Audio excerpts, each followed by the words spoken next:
My name is Nora. My husband banned me from our home on Christmas Eve because his boss was coming over and my mere presence would ruin his career. He handed me a cheap prepaid debit card and told me to hide in a motel.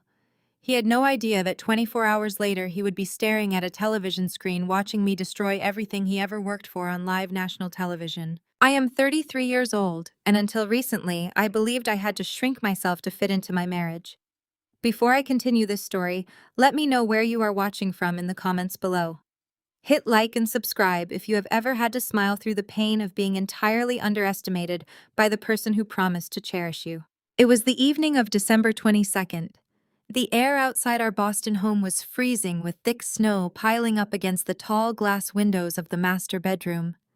Inside, the temperature felt even colder. I stood in silence at the foot of our king-sized bed, carefully folding a few dark sweaters and placing them into a small overnight duffel bag. The house, a sprawling $1.5 million property with high ceilings and pristine hardwood floors, was supposed to be our sanctuary. Instead, it had become the stage for my ultimate humiliation. David, my husband of 5 years, paced at the end of the room. He was 35 years old, a senior attorney at Pierce and Associates, and he wore his arrogance like a tailored suit. He watched me pack with an expression of mild disgust, his arms crossed tightly across his chest. There was no warmth in his eyes, no trace of the man I thought I had married. He reached into his pocket, pulled out a bright green prepaid credit card, and tossed it onto the mattress. It landed with a soft plastic thud right next to my winter coat. "Take this," he ordered, his voice clipped and devoid of any affection. "It has $500 on it. Find a quiet motel somewhere in the suburbs and stay there for the next 3 days. Do not use our joint accounts. Do not leave a paper trail that points back here." I stopped folding a sweater and looked up at him. I could feel my heart pounding against my ribs, but I forced my face to remain completely blank. "Gregory Pierce is flying into town tomorrow morning." David continued pacing again.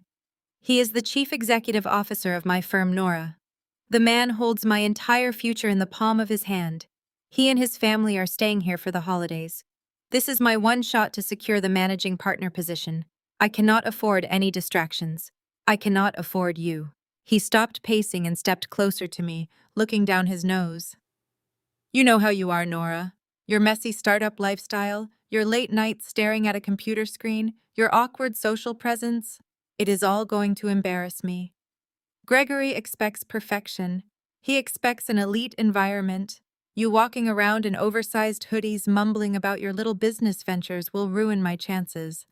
You simply do not fit the image I need to project." The cruelty of his words hung in the quiet room.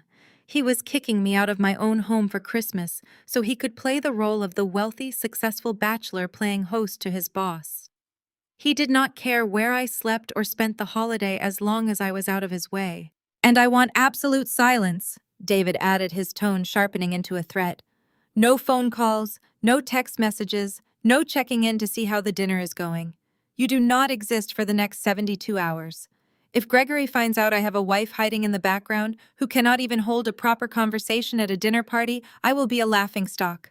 I looked down at the cheap piece of plastic on the bed. $500 for 3 days in a freezing city during the most expensive time of the year. It was an insult wrapped in a banishment. But the truth was, this moment had been building for years. Throughout our marriage, David had constantly chipped away at my self-esteem. He treated my work like a trivial hobby, a pathetic attempt to play business while he did the real heavy lifting at his law firm. He belittled my wardrobe, my friends, and my quiet nature. He constantly reminded me how lucky I was that a rising legal star had settled for someone so hopelessly average. He made me feel like an underachieving burden that he graciously dragged along out of pity. And it was not just David. His entire family treated me with the same suffocating condescension. They openly wondered what he saw in me, whispering just loud enough for me to hear about how I was a freeloader riding his coattails. I had endured their passive-aggressive jabs at Thanksgiving dinners and summer barbecues, swallowing my pride to keep the peace. I had shrunk my entire existence to ensure his ego had enough room to expand. But as I stared at the green plastic card, something inside me finally snapped. The years of quiet submission evaporated, replaced by a cold, calculating clarity. I did not scream. I did not cry. I did not beg him to let me stay for Christmas. I slipped the cheap prepaid card into my pocket. I zipped up my heavy duffel bag and slung the strap over my shoulder. Understood, I said, my voice eerily calm. David let out a long breath, looking visibly relieved. He clearly thought his harsh words had put me right back into my submissive place. He thought I had finally accepted my role as his embarrassing secret. He watched me slowly shoulder the heavy bag, a cruel smirk resting on his lips. Exiling me to a cheap motel was not quite enough. He needed to twist the knife much deeper, ensuring I understood exactly how little I mattered. "My parents and Diana will be arriving tomorrow afternoon," he announced, crossing his arms. "They are helping me host Gregory and his wife. It has to look like a supportive family unit. And before you think about calling my mother to cry about this, do not bother. I already spoke to them this morning." I paused, my hand resting lightly on the zipper of my bag. "You spoke to them?" I repeated, my voice betraying absolutely no emotion. "Yes," he scoffed, waving a hand dismissively. "I told them I asked you to leave for the week, and frankly, Nora, they agreed it was for the best. My mother actually said it was a massive relief. She thinks you are an embarrassment just like I do. Diana said having you here while I try to entertain the managing partner would be professional suicide. In the past, hearing that my own in-laws openly despised me would have crushed whatever fragile spirit I had left. I would have dissolved into heavy tears, begging David to tell me what I was doing wrong, promising to dress better, speak more eloquently, and be the perfect corporate wife he always demanded. He stood there, chest puffed out in his tailored suit, waiting eagerly for that exact pathetic reaction. He desperately craved the validation of my emotional breakdown to feed his towering ego, but I gave him absolutely nothing. I turned away from him in absolute silence and walked over to my small desk. I pulled open the bottom drawer and lifted out my sleek silver work laptop. It was packed with encrypted files, highly confidential proprietary algorithms, and the complex financial blueprints of a biomedical technology company currently valued at $2 billion. I slipped the device gently into the padded compartment of my travel bag, making sure it was completely secure. "Are you even listening to me?" David snapped, his voice rising as my suffocating silence dragged on. "I am telling you that my entire family agrees you are a dead weight. You are a massive liability to my career and my future. You need to stay away." I zipped the laptop compartment closed.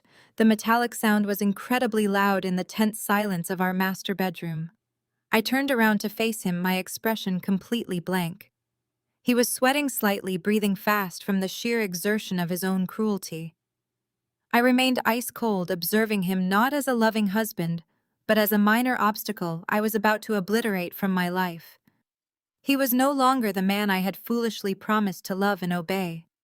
He was nothing but a temporary nuisance, a small stepping stone on my path to ultimate freedom, and I was going to enjoy watching him fall from the very pedestal he had built for himself. "I heard you perfectly, David," I said softly, my tone completely flat. I walked right past him, close enough to smell his overpowering cologne, and headed down the wide, curved staircase. The polished hardwood steps creaked slightly under my heavy winter boots. I looked around the pristine house as I descended.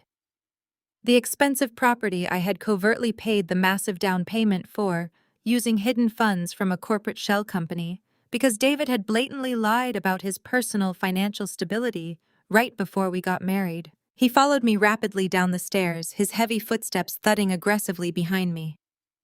"Remember the strict rules," he barked, sounding increasingly desperate to regain his upper hand. "No phone calls, no text messages, no showing up unannounced. You stay completely invisible until Gregory leaves this house. If you ruin this opportunity for me, Nora, I swear to you, I will make your life miserable. You will walk away with absolutely nothing." We reached the massive kitchen with its gleaming dark granite countertops. I walked over to the large center island.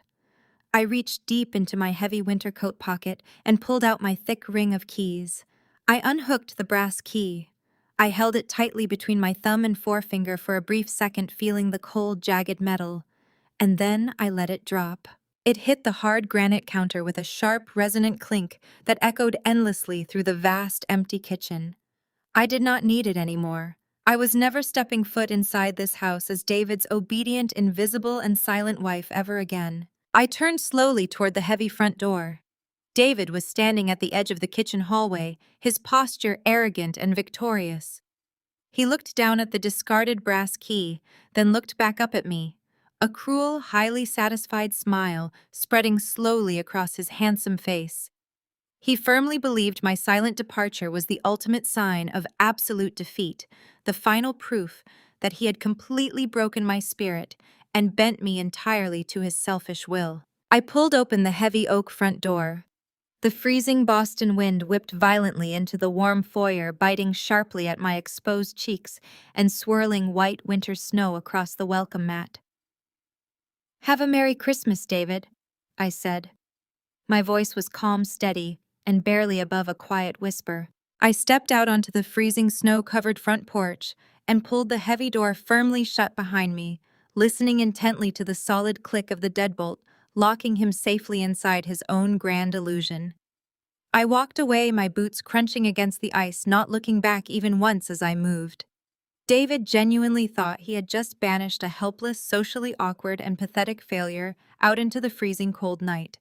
He had absolutely no idea he had just unleashed a predator. I pulled my heavy winter coat tighter against the biting wind and walked purposefully down the icy sidewalk. The streetlights cast long, distorted shadows across the freshly fallen snow. I did not walk far. Just 2 blocks away from the sprawling, pristine house I had secretly paid for, a sleek black SUV sat idling quietly against the curb. The engine hummed with a low, powerful vibration, a sharp contrast to the silent suburban neighborhood. As I approached, my private driver immediately stepped out into the freezing wind, pulling open the rear passenger door for me with practiced efficiency. "Thank you," I said quietly, sliding into the heated leather interior. "Where to this evening, madam?" he asked, shutting the bitter cold out and settling back into the driver's seat. "The Ritz-Carlton, please," I replied, my voice steady and commanding. The heavy SUV pulled away smoothly from the curb, leaving the suburban illusion of my marriage far behind in the rearview mirror. I reached into my deep coat pocket and pulled out the bright green prepaid debit card David had tossed at me just moments ago. $500. He genuinely believed that was my entire financial lifeline. He thought that flimsy piece of plastic was the only thing standing between me and freezing on the brutal streets of Boston. I stared at the green plastic under the ambient streetlights flashing through the tinted windows. It was almost comical. For 5 years, I had allowed him to play the role of the generous, dominant provider. I let him pay for dinners, brag loudly about his senior legal salary to his friends, and act like an absolute king in a castle he secretly could never afford on his own. I had shrunk my existence to protect his fragile masculine ego. I rolled down the window just a crack, feeling the icy air rush in, and flicked the prepaid card out into the violent snowstorm. I watched it disappear into the white blur, gone forever. We arrived at the Ritz-Carlton in downtown Boston shortly after. The towering facade glowed with warm, welcoming golden light, standing as a massive fortress of luxury against the bitter winter cold. The exact moment the SUV pulled up to the grand entrance, a uniformed valet rushed forward to open my door. Another sharply dressed staff member immediately took my modest duffel bag, handling it as if it contained fragile diamonds rather than a few old sweaters and a heavily encrypted laptop holding the keys to a $2 billion biomedical empire. "Welcome to the Ritz-Carlton, madam," the doorman greeted me with a crisp, respectful bow. I stepped into the opulent lobby. Massive crystal chandeliers sparkled brightly overhead, casting a rich golden glow over the polished marble floors and towering holiday floral displays. The scent of fresh pine and expensive vanilla filled the air, a world away from the toxic environment I had just escaped. I bypassed the standard reception line entirely and walked directly toward the private concierge desk reserved exclusively for elite guests. A sharply dressed concierge stood up immediately, offering a polished, professional smile. "Good evening. How may I assist you tonight? I need the presidential suite for the next 3 nights. I said, my tone polite, but leaving absolutely no room for discussion. Certainly, madam, the concierge replied, his fingers typing rapidly on his keyboard. We do have the suite available this evening. It features panoramic views of the city skyline, a private dining room, and 24-hour dedicated butler service. May I have a card for the reservation? I reached into my bag and bypassed my standard personal wallet. Instead, I unzipped a hidden secured interior pocket and pulled out a heavy matte black titanium card. It bore no personal name, only a sleek embedded tracking chip and an exclusive metallic finish. It was directly linked to the anonymous corporate trust that governed my massive personal wealth. I placed the cold, heavy metal onto the polished mahogany desk. The concierge picked it up, his professional smile faltering for just a fraction of a second as he registered the sheer weight and the ultra-exclusive nature of the card. He swiped it through the reader.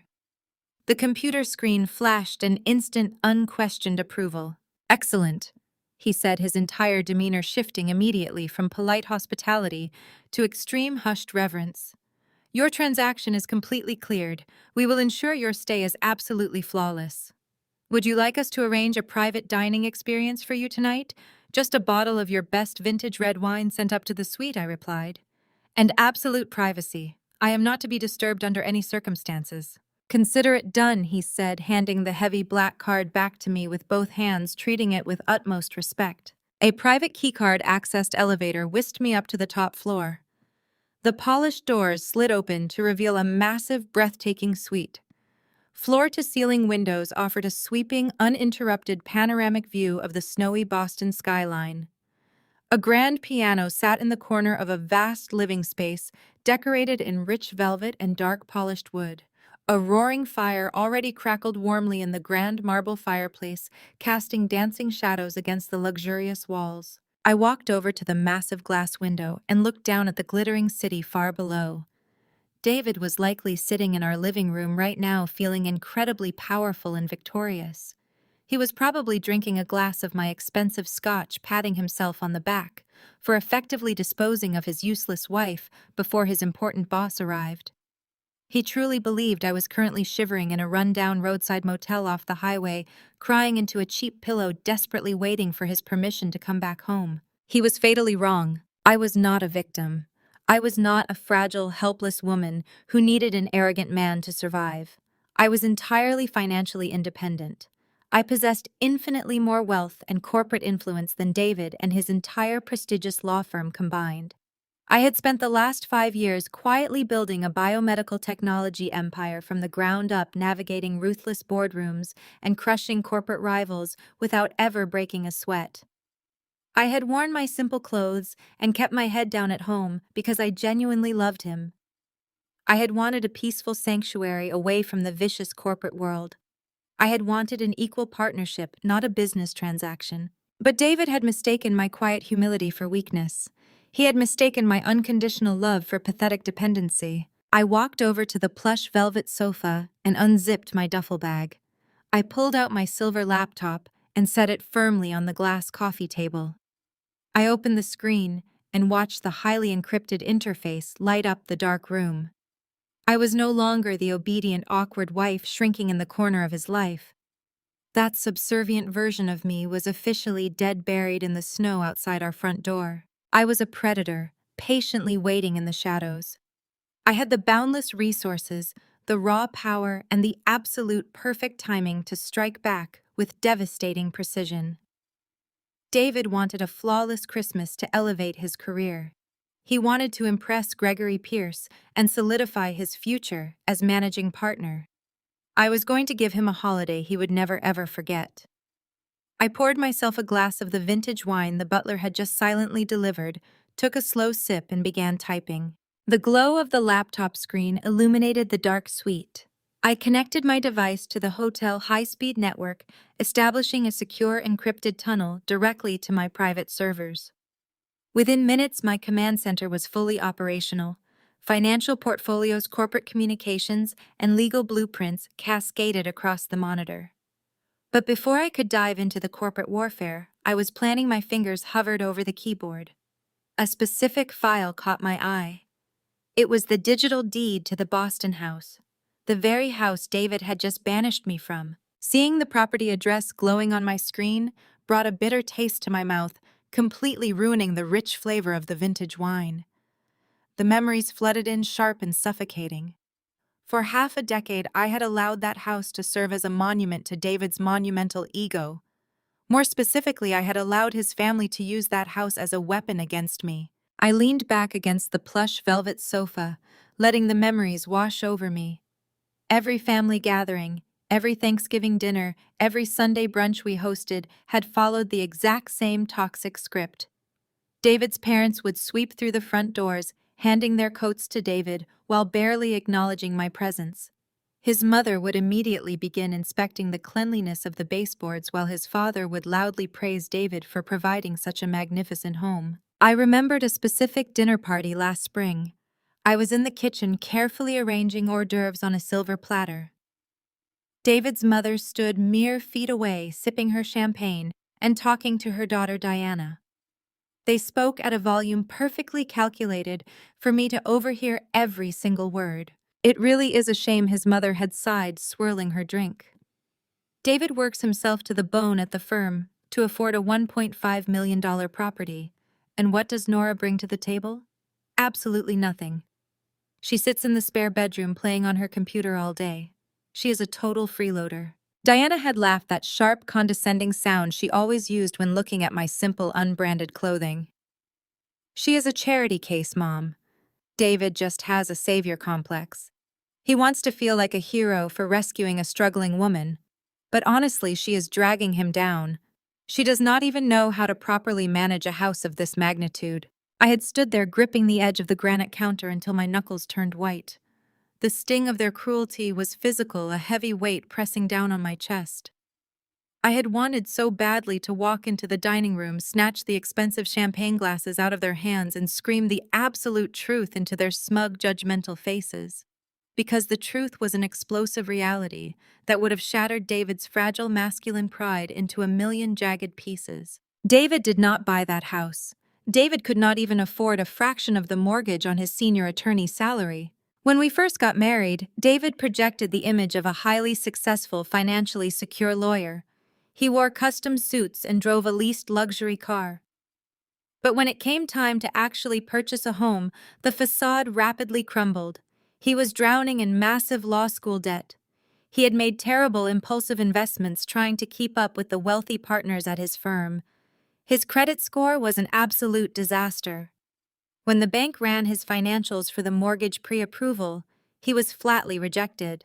He had come home that day completely devastated, his ego bruised and bleeding. He cried on our cheap apartment sofa, terrified that his parents and his colleagues would find out he was a financial failure. He felt like less of a man. And because I loved him, because I was foolish enough to want to protect his fragile pride, I saved him. I never told him about Origen. I never told him that the little online business I ran from my laptop was actually generating millions of dollars in revenue. Instead, I quietly contacted my asset management team. I arranged for a blind corporate trust to wire $300,000 directly to the escrow account, covering the entire down payment and the closing costs in full. I structured the mortgage so that it was heavily subsidized by my hidden LLC, making the monthly payments artificially low enough for David to comfortably afford on paper. The deed was legally held by my corporate entity, but I allowed David to act as the face of the transaction. I essentially bought the house and handed him the keys wrapped in a bow of plausible deniability. When the paperwork was finalized, David's sadness vanished instantly. He was suddenly a king again. He invited his parents over for a grand tour. I remember standing in the foyer watching him puff out his chest as his father slapped him on the back.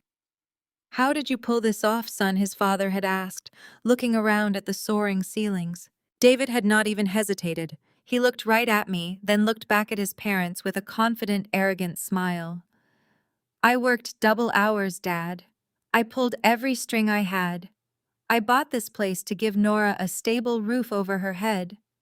She is really struggling to get her little business off the ground, and I wanted to make sure she never has to worry about being homeless. I'm taking care of her." I had stayed perfectly silent. I smiled softly and nodded, swallowing the massive lie to protect his ego. I let him play the hero. I let his parents believe I was a pathetic dependent freeloader who contributed absolutely nothing to the marriage. I endured years of their thinly veiled insults, their sneers, and their utter disrespect, all to maintain the illusion that David was a powerful provider. I looked away from the memories and focused back on the glowing screen in my luxurious hotel suite. My fingers rested lightly on the keyboard. I had given up my voice, my pride, and my dignity to build a pedestal for a man who had just kicked me out into the snow to impress his boss. David had taken my massive financial sacrifice and weaponized it against me, using the very house I bought to elevate himself and diminish me. He believed his own lie so deeply that he actually thought he held all the power. He thought I was sitting in a cheap motel room right now, terrified of losing the luxurious lifestyle he graciously provided. He thought I was nothing without him. I took another sip of the dark red wine. The bitter taste of the past was completely gone, replaced by the sharp, intoxicating thrill of impending justice. There would be no more protecting his pride. There would be no more staying silent while his family mocked my existence. I opened the security interface on my laptop, preparing to execute the next phase of my plan. I was going to tear down his entire world brick by brick, using the very foundation I had paid for. Section 5. 1,000 words. Morning sunlight streamed through the massive floor-to-ceiling windows of my hotel suite, casting a bright, harsh glow over the remains of my previous life. It was December 23rd. I had slept surprisingly well on the plush mattress, unburdened by the constant anxiety of trying to please a man who actively despised me. I ordered a black coffee from room service, pulled my silver laptop onto my lap, and cracked my knuckles. It was time to pull back the curtain on David's grand performance. I opened the security interface application and typed in a complex alphanumeric password. A grid of high-definition video feeds instantly popped up on my screen, displaying every major room of the Boston house in crystal-clear color. I had installed these hidden cameras covertly 6 months ago. At the time, I was not looking for an excuse to leave my marriage. I was genuinely trying to understand why my husband had become so incredibly distant and cruel. David had started working unusually late, claiming endless hours of depositions and client meetings. He changed the password on his phone, flipped it face down whenever he set it on the counter, and threw vicious tantrums if I ever asked simple questions about his day. When I suggested he was hiding something, he gaslit me completely. He told me I was crazy paranoid and suffocating him with my pathetic insecurity. But I am a woman who built a $2 billion tech company based on data and predictive algorithms. I do not rely on emotions. I rely on hard evidence. So I hid micro cameras in the living room, the kitchen, the dining room, and the foyer. I wired them directly into a private encrypted cloud server that David could never possibly detect. I had not checked the feeds in weeks, hoping against logic that my suspicions were wrong. Now staring at the grid, I felt nothing but a cold clinical curiosity. The feeds showed my house looking absolutely immaculate. David had clearly hired a professional cleaning crew the second I walked out the door. The hardwood floors gleamed and the holiday decorations were arranged with aggressive perfection. On the kitchen island, a massive, expensive floral arrangement sat exactly where I had dropped my house key the night before. At exactly 2 in the afternoon, the doorbell rang. I leaned forward, my eyes fixed on the foyer camera. David rushed into the frame. He was wearing a casual but incredibly expensive cashmere sweater and tailored slacks. He looked nervous, running a hand through his hair and straightening his collar. He took a deep breath and pulled the heavy oak door open. I braced myself to see Gregory Pierce. I expected to see the imposing 60-year-old managing partner and his elegant wife stepping out of the freezing snow, ready to judge my home and evaluate my husband for a promotion. But the doorway was completely empty of older executives. Instead, a young woman stepped out of the cold and into the warm foyer. She was 28 years old, draped in a luxurious white fur coat with a designer handbag slung carelessly over her shoulder. Her dark hair was perfectly blown out, falling in glossy waves around her face. I recognized her instantly from the corporate holiday party photos David had previously shown me. It was Isabella Pierce, Gregory's pampered, highly entitled daughter. David did not offer her a polite, professional handshake. He did not take her coat with the respectful deference of a subordinate hosting his boss's daughter. He slammed the front door shut, grabbed Isabella by the waist, and pulled her violently against his chest. I watched in absolute silence as my husband kissed another woman right in the center of the foyer I had painted, standing on the rug I had purchased. The kiss was not hesitant. It was desperate, familiar, and deeply passionate. Isabella wrapped her arms around his neck, dropping her expensive bag onto the floor, pulling him closer as they stumbled backward into the living room view. The audio feed kicked in sharply, capturing their heavy breathing and their hushed, eager voices. "I missed you so much," David whispered, burying his face in her neck. Isabella laughed, a bright grating sound that echoed through my quiet house. "I thought you would never get rid of her," she said, pulling back to look at him. "Are you absolutely sure the pathetic wife is gone?" "She is gone." David promised, kissing her again. I told her Gregory was coming and that her embarrassing little startup aesthetic would ruin my career. I sent her to a cheap motel with a prepaid card. She was too terrified to even argue. She walked out into the snow like a beaten dog. "We have the entire place to ourselves until my family gets here tomorrow." Isabella smiled, running her manicured fingers over the lapel of his sweater. "My father still thinks I am at a spa retreat in Vermont. He has absolutely no idea I came here early to be with you. But you know he is going to promote you, right? As soon as you finalize the divorce and get rid of that dead weight, my father is making you managing partner. He wants a son-in-law who fits the firm's elite image. I will file the papers the day after Christmas," David assured her, pouring them both a glass of wine from the kitchen island. "I just need to make sure I secure my half of this house first. The market value has skyrocketed. Once I force a sale, I will have plenty of cash to buy us a penthouse downtown. She will not fight me on it. She is too weak to hire a real lawyer." I sat perfectly still in my hotel suite, the hot coffee in my mug growing completely cold. The audacity of his delusion was staggering. He was not just cheating on me. He was actively plotting to steal the house I bought, using my hidden wealth to fund a new, luxurious life with his boss's daughter. He genuinely believed he had masterminded the perfect crime, securing a promotion, a wealthy new girlfriend, and a massive real estate payout, all in one swift move. The supposed business weekend was a complete and utter sham. There was no corporate evaluation. There was no strict formal dinner planned to impress Gregory Pierce. David had manufactured an elaborate, cruel lie to banish me into the freezing cold so he could turn my home into a romantic getaway for his mistress. He had used my devotion and my willingness to stay out of his way as a weapon to facilitate his affair. I watched them on the screen as they moved to the sofa, laughing and drinking my expensive wine. They looked so incredibly smug, so completely certain of their impending victory. I did not feel a single ounce of heartbreak. The love I had once harbored for David evaporated completely, leaving behind a sharp, crystalline void. He had handed me the exact ammunition I needed to annihilate his entire existence. I reached out and tapped a key on my laptop, setting the security system to record and back up every single second of their illicit holiday retreat directly to my secure cloud servers. Let them drink the wine, let them plan their grand penthouse future, let them revel in their stolen temporary happiness. The trap was set, the evidence was securing itself, and they were entirely blind to the devastation heading their way. I sat quietly in my massive hotel suite, a fresh cup of hot coffee beside my laptop. The digital clock on my screen struck 3. Right on schedule, the motion sensors on my front porch triggered an alert.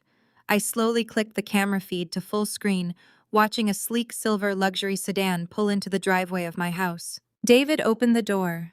His parents walked in, shaking snow from their coats. His sister Diana followed closely behind. Trailing them was Jamal, Diana's husband. He was a brilliant architect, an observant African-American man who always seemed out of place among David's pretentious family. He treated me with genuine respect, unlike his in-laws. While the others bustled inside with loud voices, Jamal simply wiped his boots and stepped inside without saying a word. Instead, Isabella glided into the foyer holding two crystal champagne flutes. David's mother gasped in delight, tossing her expensive coat onto the bench and rushing forward to wrap Isabella in a massive, enthusiastic embrace. "Isabella, darling," his mother gushed, kissing both her cheeks. "It is wonderful to finally see you in this house. You look absolutely stunning." "Thank you so much," Isabella replied, beaming as she handed the champagne flutes to David's parents. "I'm glad you all made it safely through the snow. David and I have been eagerly waiting for you." David's father offered Isabella a warm hug. "It is an absolute pleasure to have you here, Isabella. Gregory must be so proud. We are thrilled you could join us for the holidays." Diana pushed past her parents, squealing with loud excitement. She hugged Isabella tightly, complimenting her designer handbag, and immediately launching into a conversation about an exclusive country club they both attended. There was zero shock. There was no confusion. They knew. They had known all along. I sat frozen, my hands gripping the glass coffee table. The sheer audacity of the scene playing out on my screen was entirely suffocating. These were the people I hosted for 5 consecutive Thanksgivings. I baked for them, purchased expensive birthday gifts, and accommodated them at every turn. I spent countless hours listening to his mother complain about joint pain, rubbing her shoulders to provide comfort. I helped his father organize his financial portfolio. I treated them exactly like my own blood. And here they were, standing in the foyer of the house I secretly bought, joyfully embracing the woman who was sleeping with my husband. David led the group into the living room. Jamal stayed near the back, choosing a small accent chair rather than the plush sofa. He kept his heavy winter coat on his face, an unreadable mask of quiet discomfort. David popped the cork on a vintage bottle of champagne, one I had specifically purchased and saved in the wine cellar for a special occasion. He poured generous glasses for his parents, his sister, and Isabella, completely ignoring Jamal sitting in the corner. David raised his glass high, a triumphant smile plastered across his face. "I want to propose a toast," David announced, his voice booming with confidence. "To family, to the future, and to moving up in the world. She represents everything I have been working toward." "To Isabella," his mother chimed in, raising her glass. "And to David for finally upgrading to an elite woman who truly understands our family values." They all clinked their expensive glasses together, the loud sound echoing through the house. Diana took a sip of champagne and sighed loudly. "Honestly, David, it is an absolute breath of fresh air walking into this house and not seeing Nora moping around in her oversized sweaters. That woman brought the entire property value down just by standing quietly in the kitchen." Isabella laughed, a cruel ringing sound. "David told me she did not even put up a fight when he kicked her out. She just packed her cheap little bags and trudged out into the freezing snow. It is pathetic, really. She has absolutely no backbone." "She is a complete dead weight," his father agreed, shaking his head. "I told David years ago that he was making a massive mistake marrying a woman with no ambition. A senior attorney needs a wife who can host partners. It was deeply embarrassing for all of us." "Thank goodness she is finally gone," his mother added, patting Isabella's knee. "You bring such a bright, sophisticated energy to this home, Isabella. It finally feels like the luxury estate my son deserves. Nora always made it feel like a cheap boarding house. We are just so incredibly relieved David is finally getting rid of that freeloader." The word struck me like a physical blow. Freeloader. I stared at the screen, my chest rising and falling with slow, calculated breaths. They were sitting on a custom Italian sofa I had paid for. They were drinking a $1,000 bottle of champagne I had personally selected. They were basking in the warmth of a luxury home that my hidden technology empire had fully funded. Every single piece of their comfort in that room was a direct result of my hard work and massive financial sacrifice. Yet they sat there insulated by their own arrogance, mocking my absence and enthusiastically celebrating my replacement. They genuinely believed I was a worthless, pathetic creature who had somehow scammed my way into their elite circle. They thought they had finally discarded the trash. The ultimate betrayal was not just David's infidelity. It was the complete, enthusiastic endorsement of his actions by the very people I considered my family. They were not just complicit. They were active, joyful participants in my emotional execution. Their laughter echoed through the hidden speakers. each chuckle serving as a permanent reminder of their profound cruelty. I watched Isabella lean her head on David's shoulder, securing her place as the new wealthy queen of my castle. I watched his parents beam at them with absolute pride, raising their glasses one more time to toast my complete destruction. The agonizing pain of their betrayal slowly dissolved, burning away until absolutely nothing remained but a hardened, terrifying resolve. My heart stopped aching and simply turned to solid ice. They wanted an elite woman. They wanted a ruthless high society player who understood the brutal nature of the corporate world. They were about to get exactly what they asked for, and it would cost them absolutely everything they held dear. I reached for my phone, entirely ready to initiate the total destruction of the arrogant man who sincerely thought he had broken me forever. I kept my eyes locked on the glowing grid of camera feeds, my finger hovering over the edge of my trackpad. While the rest of David's family eagerly raised their expensive crystal flutes to celebrate my cruel banishment, one figure in the room remained completely motionless. Jamal sat in the high-backed leather accent chair positioned near the edge of the living room. Jamal was a brilliant 36-year-old African-American architect who had married into this toxic family 5 years ago. They tolerated him because his architectural firm designed high-end commercial properties, which gave them something prestigious to brag about at their country club dinners. But they never truly respected him. Jamal had always seen right through their superficial performances. He was a man of quiet integrity. Whenever David's mother made passive-aggressive comments about my clothing or my quiet demeanor at Thanksgiving dinners, Jamal was the only one who would subtly shift the conversation to protect me. He would ask me engaging questions about my day, treating me with the basic human decency his wife and in-laws completely lacked. Right now, on the high-definition security feed, his jaw was clenched tight. His dark eyes darted from David to Isabella, then to Diana, who was vibrating with malicious joy. Jamal did not hold a champagne glass. He had refused the drink entirely. He kept his heavy winter coat zipped up his hands, shoved deep into his pockets, signaling his absolute refusal to settle into this domestic nightmare. David noticed the glaring lack of participation. He lowered his champagne flute and shot Jamal a sharp warning glare. "Are you not going to toast to our future, Jamal?" David asked, his voice dripping with arrogant challenge. "It is a celebration. Try to crack a smile." Diana immediately nudged her husband's shoulder, her face flushed with champagne and irritation. "Come on, Jamal, stop being so tense. We are finally having a proper family gathering without dealing with Nora and her depressing energy. Just be happy for my brother." Jamal slowly pulled his hands from his pockets and leaned forward.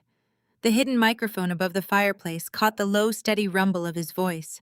"I am not toasting to infidelity, David," Jamal said, his tone entirely devoid of warmth.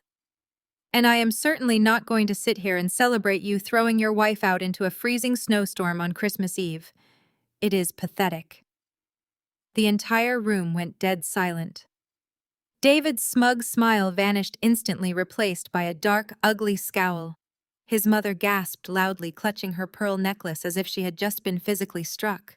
"How dare you?" David snapped, taking a threatening step toward his brother-in-law.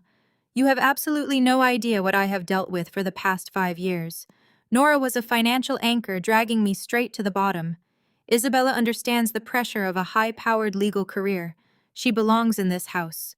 Jamal stood up slowly. His towering physical presence instantly forced my husband to take a hesitant step back. "You do not own this house, David," Jamal stated coldly. "You have a mortgage you complain about every single month, and replacing your wife with your boss's daughter does not make you a powerful man. It makes you a desperate social climber." Diana grabbed Jamal's arm, panicking as she glanced at Isabella. "Jamal, stop it right now. You are embarrassing me. David is making a strategic career move." "I am going to get some air," Jamal replied, shaking off his wife's hand. "Do not expect me to pretend this is normal." He turned his back on the stunned room and walked purposefully down the hallway, disappearing from the living room camera feed.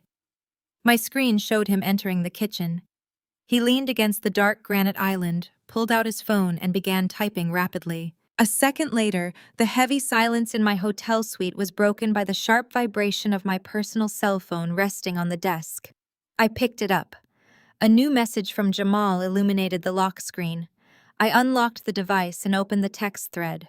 Nora, I am so sorry. I had no idea what David was planning until we walked through the front door. They are cheering for him. Diana and his mother just brought in a box of heavy-duty garbage bags. They are throwing your belongings into garbage bags. I am not part of this sick play. Do you need a divorce lawyer? I can help you. I read the words twice, the stark reality of their viciousness cementing my absolute resolve. A cold, dangerous smile spread slowly across my face. Jamal was a good man, perhaps the only decent human being to ever marry into that wretched bloodline. He was willing to risk his own marriage to Diana just to pull me out of the wreckage. He believed I was sitting in a freezing motel room sobbing over a broken heart completely stripped of my home and my dignity. He thought I desperately needed a legal savior to protect whatever meager assets I had left. He had no idea that I already controlled every single asset David claimed to own. He had no idea that I had a vast legal team on retainer funded by a corporate empire capable of buying and selling David's prestigious law firm before breakfast. I appreciated Jamal's loyalty. I truly did. But I did not need a divorce lawyer to fight for scraps. I needed him to stay exactly where he was and witness the incoming devastation firsthand. I tapped the glass screen of my phone, my fingers flying across the digital keyboard with clinical precision. No need. Keep quiet and watch the show. Thank you, Jamal. I hit send and placed the phone face down on the glass table. Back on the security feed, I watched Jamal read my response, his brow furrowed in deep confusion. He stared at his screen, trying to decipher the chilling calmness of my reply. He looked up, his eyes scanning the empty kitchen as if trying to sense my presence. He slowly pocketed his phone, shaking his head slightly before turning back toward the hallway. In the living room, the celebration had resumed with full force. David's mother was loudly directing Diana to head upstairs and start bagging up my clothes. Isabella was curled up next to David on the sofa, giggling as he kissed her neck and promised to clear out my closet by morning. They were moving with aggressive speed, eager to erase every single trace of my existence from the property. They wanted to throw my belongings into the trash. They wanted to pretend I was just a temporary stain on their pristine, wealthy lives. I reached over and closed the security feed window on my laptop. I did not need to watch them pack my old sweaters into garbage bags. Those clothes meant absolutely nothing to me. The entire house meant absolutely nothing to me. I had purchased it simply because David begged for a symbol of success, and now I was going to leverage it to orchestrate his spectacular downfall. I shifted my focus to a separate, highly encrypted digital folder on my desktop. The screen shifted from the domestic camera feeds to a complex dashboard of global financial markets, proprietary software patents, and secure banking portals. The time for mourning a dead marriage had officially passed. It was time to switch gears. I needed to shift my full attention back to the massive corporate machinery I had built in absolute secrecy. The real war was not going to be fought in family court over a suburban house. It was going to be fought on a national stage, broadcast live to the entire business world, and I was holding all the detonators. I minimized the security application and brought my encrypted central dashboard to the forefront of the screen. The interface was a stark, minimalist black and silver, devoid of any flashy logos or identifying marks. A biometric scanner embedded in the keyboard required my fingerprint, followed by a randomized dual authentication code sent to an offline satellite device sitting on the desk beside me. I placed my finger on the sensor. The machine hummed quietly, processing the complex encryption keys before granting me full access to the inner workings of Origen. Origen was not a small, struggling online business. It was a massive industry, defining biomedical artificial intelligence startup that I had founded from scratch precisely 5 years ago. While David firmly believed I was wasting my days clicking aimlessly around the internet in our spare bedroom, I was actually writing the foundational source code for a revolutionary diagnostic platform. My algorithms utilize deep machine learning to analyze complex genomic sequences and predict aggressive autoimmune diseases years before symptoms ever physically manifested in patients. It was a complete paradigm shift in proactive medical treatment. When the initial clinical trials yielded a staggering 99% accuracy rate, Silicon Valley venture capitalists swarmed. They threw absurd amounts of money at my feet, desperate for a piece of the groundbreaking technology I secured, 3 massive rounds of funding within a single year. By the time David was complaining to his mother about my lack of ambition, Origen had officially surpassed a $2 billion valuation. But I knew the corporate world was deeply treacherous. I knew that immense wealth attracted immense danger, and I possessed a husband whose greed and desperation for social status were absolute liabilities. David was a man who measured his self-worth entirely by the prestige of the people around him. If he had known his quiet, unassuming wife was suddenly a tech billionaire, he would have exploited my company to elevate his own name. He would have demanded a seat on the board. He would have paraded me around his arrogant law firm like a prized trophy, using my intellectual property to buy his way into the managing partner position he so desperately craved. So I built an impenetrable legal fortress to protect my life's work. I hired a team of elite international attorneys who specialized in total corporate anonymity. They constructed a labyrinth of holding companies, blind trusts, and offshore limited liability corporations. My name was meticulously scrubbed from every single public record, state registry, and corporate filing. On paper, Origen was managed by a faceless proxy board of directors and an anonymous majority shareholder known only as the founder. For half a decade, I operated entirely in the shadows. I attended vital board meetings via secure voice-altered conference calls. I negotiated aggressive international acquisition deals through highly paid executive proxies who reported exclusively to me. I made billion-dollar decisions from a laptop, sitting on a cheap desk in a suburban house completely undetected by the man sleeping in the room right next door. I pulled up the latest financial prospectus on my screen. The numbers were staggering. Origen was officially preparing for its initial public offering. We were going public. The financial media had been buzzing with frantic speculation for the past 8 months, endlessly debating the true identity of the genius who had built the biomedical juggernaut. The upcoming IPO was poised to be the largest, most lucrative technology market debut of the entire decade. Wall Street was frothing at the mouth, eager to underwrite the massive transaction. I opened my secure email client. The inbox was flooded with high-priority messages from my proxy board. They were forwarding the latest highly aggressive pitches from the most prestigious investment banks and elite law firms in the country. Everyone wanted the massive commission fee associated with handling the Origen IPO. The legal representation alone for an offering of this sheer magnitude would guarantee millions of dollars in billable hours for whatever firm secured the contract. I clicked on a summarized report detailing the top legal contenders actively begging to represent us. My lead corporate strategist had highlighted a shortlist of aggressive firms making desperate bids. I scrolled down the glowing list, my eyes scanning the names of the most powerful legal entities in the United States. They were offering absurd concessions, promising around-the-clock dedication, and flaunting their most ruthless senior attorneys in an attempt to impress the anonymous founder. I leaned back against the plush velvet sofa, staring at the screen. The sheer scale of my hidden power was intoxicating. I controlled the medical technology that was currently reshaping global healthcare. I commanded a vast fortune that could alter the economy of a small nation. And I had done it all while patiently playing the role of a pathetic, awkward housewife. David always told me I needed to learn how the real world operated. He constantly lectured me about the brutal, cutthroat nature of high-stakes corporate law, acting as though he was a titan of industry, navigating a battlefield I could never possibly understand. He genuinely thought he was a giant among men stepping on my back to reach the top. He had absolutely no concept of the invisible towering empire casting a massive shadow directly over his head. I tapped the trackpad, pulling up the detailed legal bids. My focus narrowed with clinical precision.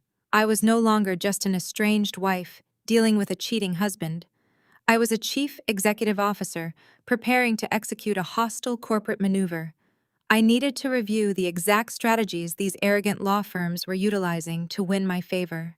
The financial documentation on my screen represented the highest echelon of corporate power, and I held the absolute authority to grant or deny access to that realm. A calculated smile crossed my face.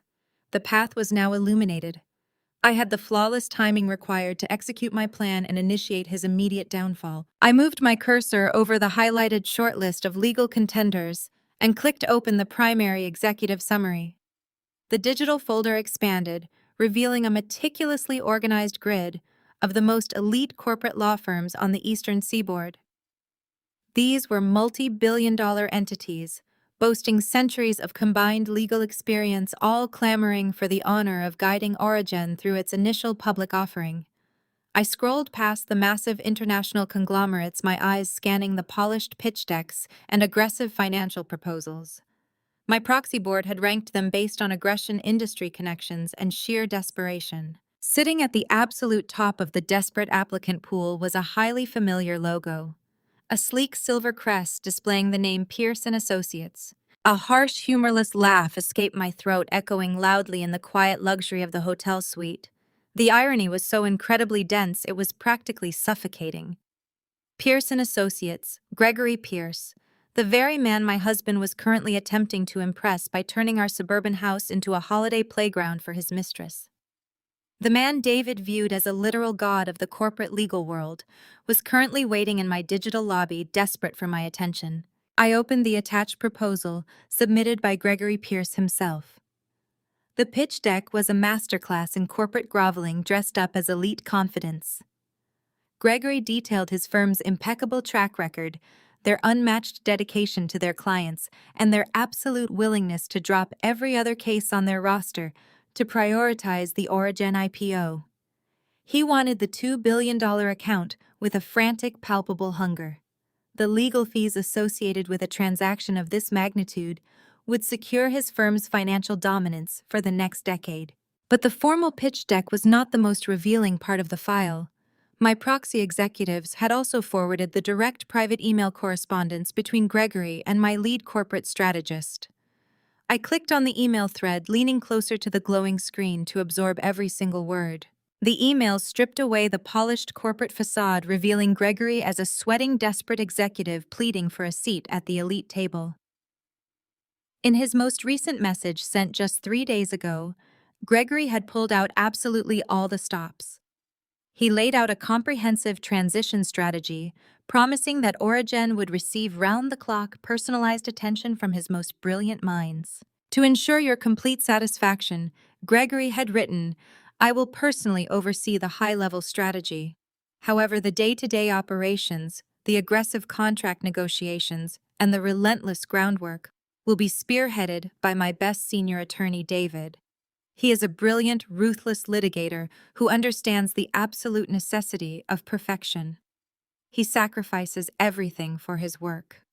Securing the Origin YPO is our top priority, and I have personally promised David that delivering this account will immediately secure his promotion to managing partner at our firm. We are hungry for this, and we will not fail you." I stared at the words glowing against the dark background of my monitor. I read the paragraph again, letting the sheer magnitude of the situation wash over my entire body. David was the lead attorney assigned to win my account.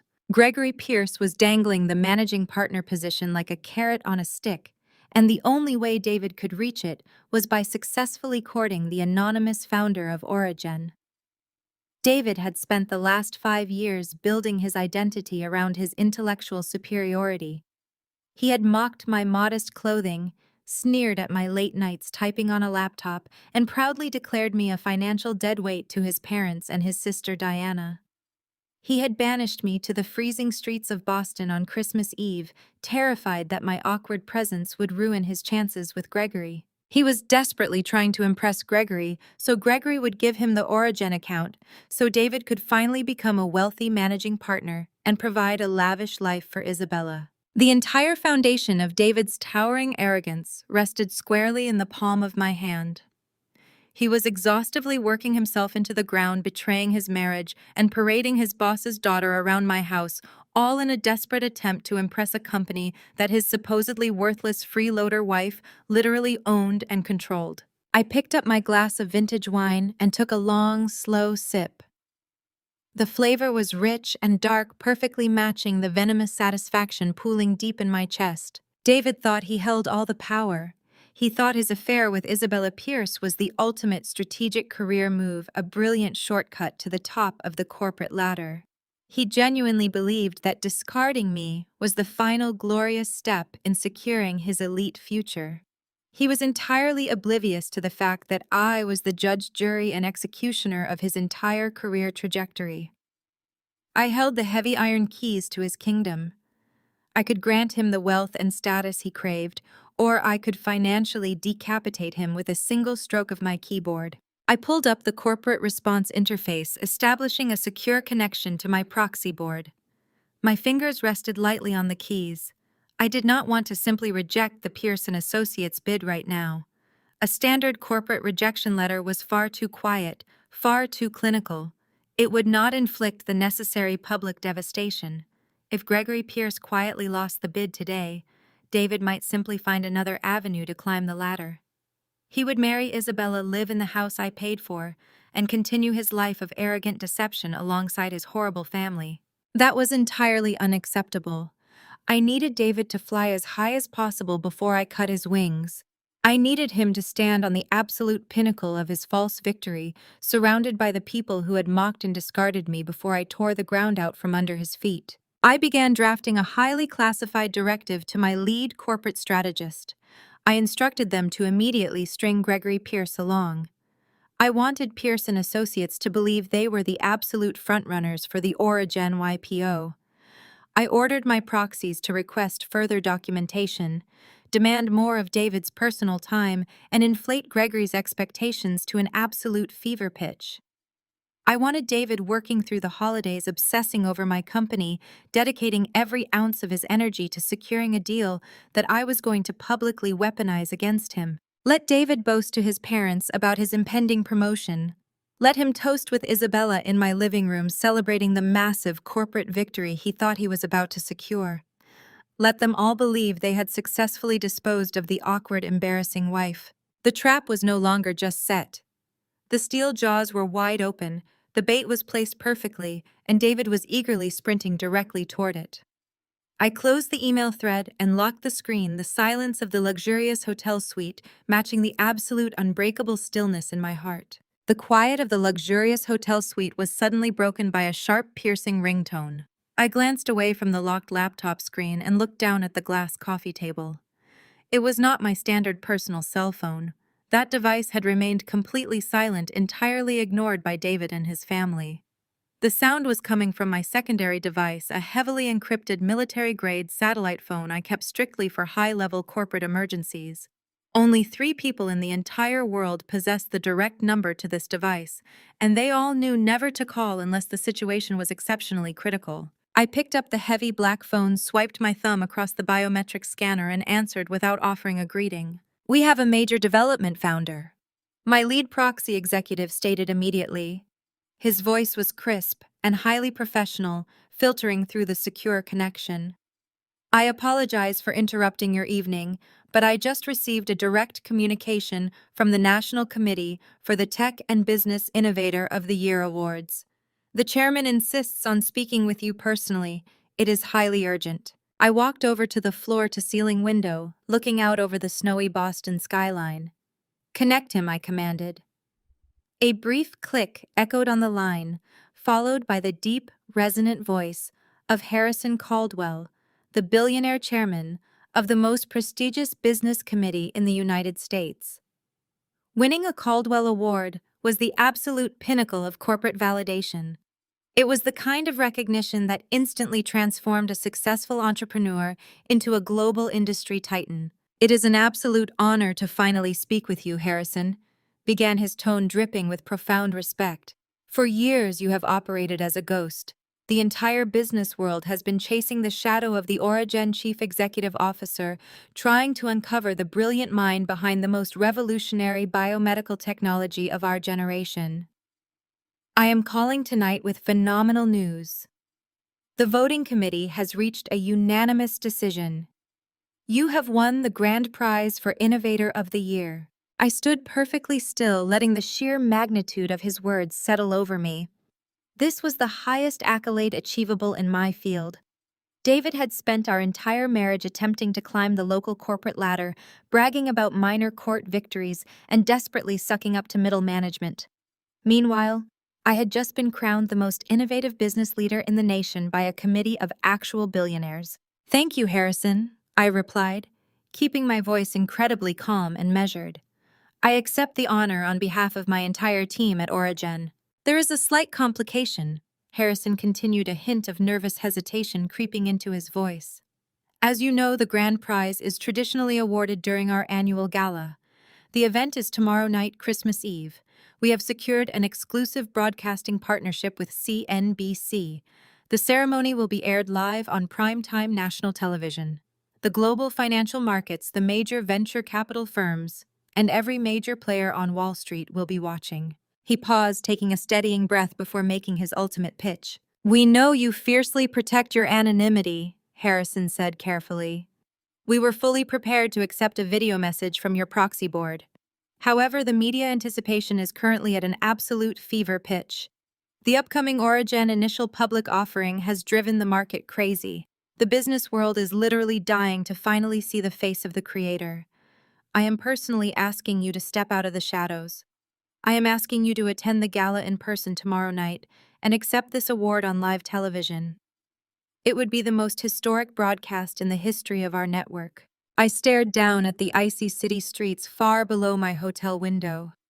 My mind raced with calculating speed, instantly connecting the dots of this unbelievable twist of fate. Tomorrow night was Christmas Eve.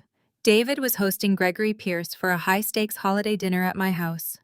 Gregory Pierce, the arrogant managing partner who was desperately salivating over the Origen account. I had just instructed my proxy board to inflate Gregory's hopes, forcing David to work relentlessly through the holiday to secure the deal. Gregory would absolutely force his ambitious senior attorney to watch the CNBC broadcast. They would sit in my living room, drinking my wine, watching the screen, with desperate, greedy eyes, waiting to analyze the anonymous billionaire they were trying to court. The alignment of fate was so flawlessly destructive it almost took my breath away. David had banished me to a cheap motel to hide me from his boss. He thought I was a pathetic, awkward failure who would ruin his career on Christmas Eve. Now he was going to be forced to stare at a television screen and watch that exact same woman stand on a national stage holding a golden trophy, commanding the total respect of the global financial elite. He was going to watch his discarded wife emerge as the literal queen of the corporate world. "Harrison," I said, my voice dropping to a dangerously smooth pitch, "you have a deal. I will attend the gala in person tomorrow night. I will accept the award on live television. You will finally have the face of Origen." I could hear the sharp intake of breath on the other end of the line. Harrison was absolutely thrilled, unaware that he had just handed me the ultimate weapon of mass destruction. "That is phenomenal news," Harrison replied, his voice practically shaking with excitement. "We will arrange a private security detail and a very important person entrance for you. The media will absolutely lose their minds. We look forward to seeing you tomorrow evening." I ended the secure call and placed the satellite phone down on the heavy glass table. I looked at my reflection in the dark window pane. I had less than 24 hours to prepare for the most important public appearance of my entire life. I needed a designer gown that screamed absolute power, something that would cut through the television screen and command total authority. I needed to arrange my personal security detail for the red carpet. And most importantly, I needed to initiate a complete, ruthless financial lockdown of every asset David mistakenly believed he owned before I stepped onto that stage.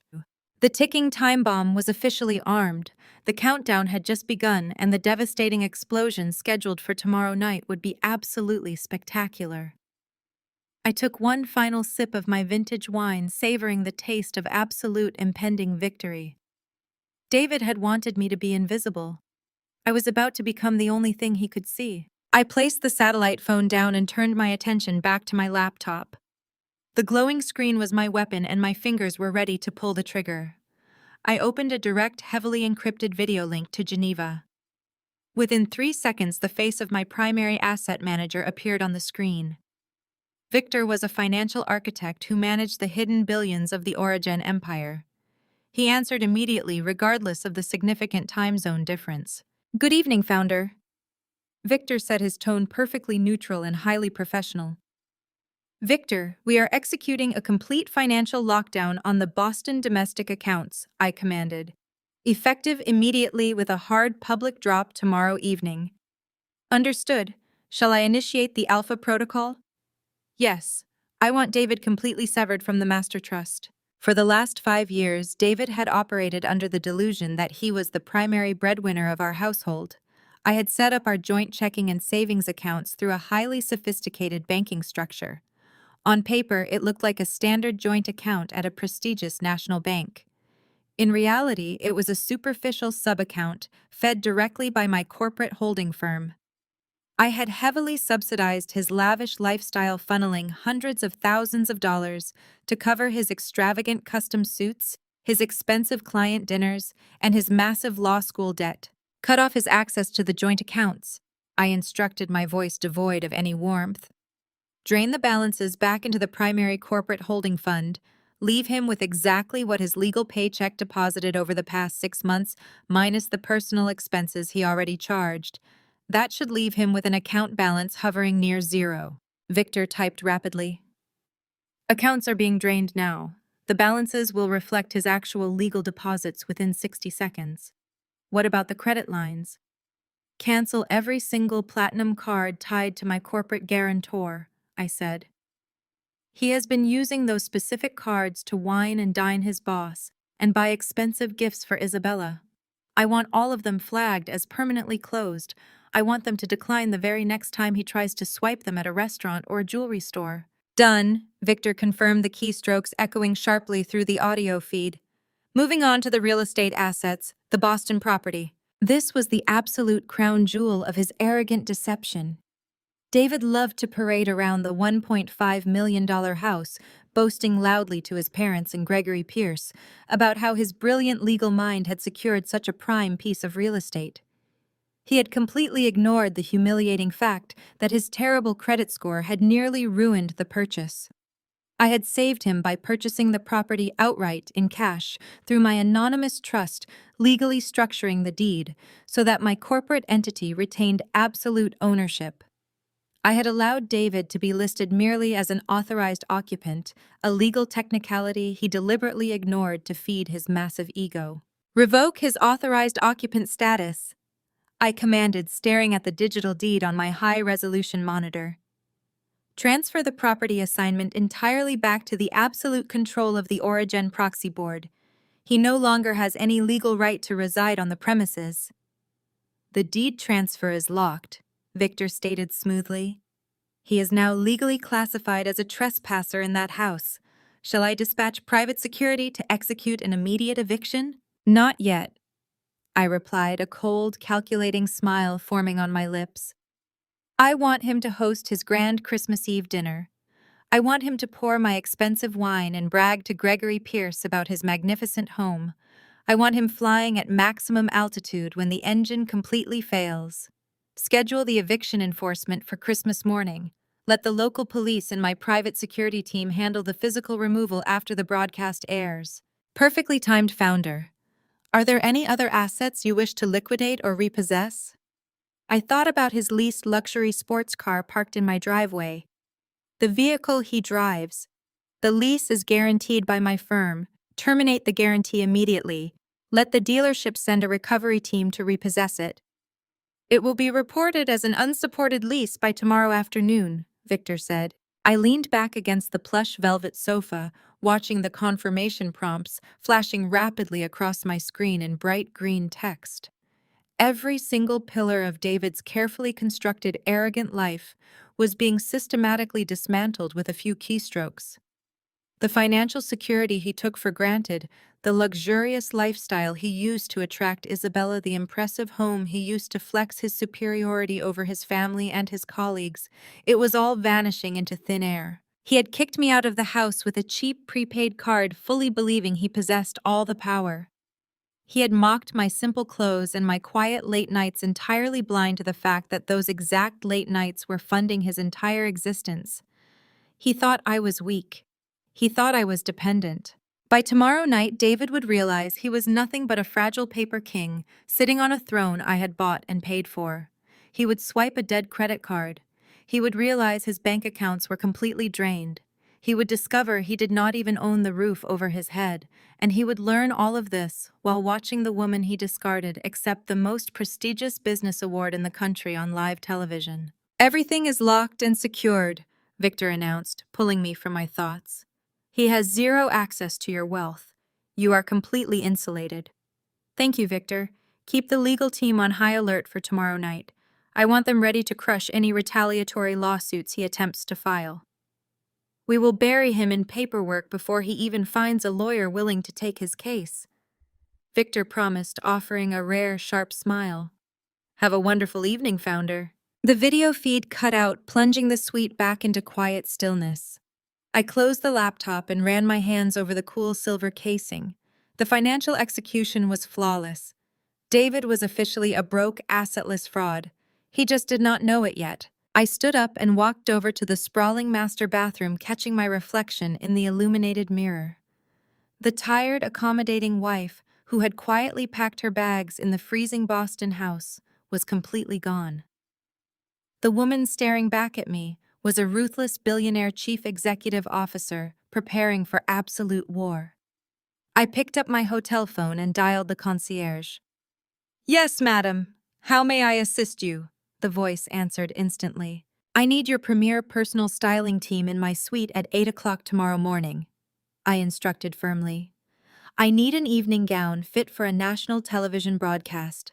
Something powerful, emerald green or deep sapphire, and I need a full security detail arranged for a red carpet arrival tomorrow evening."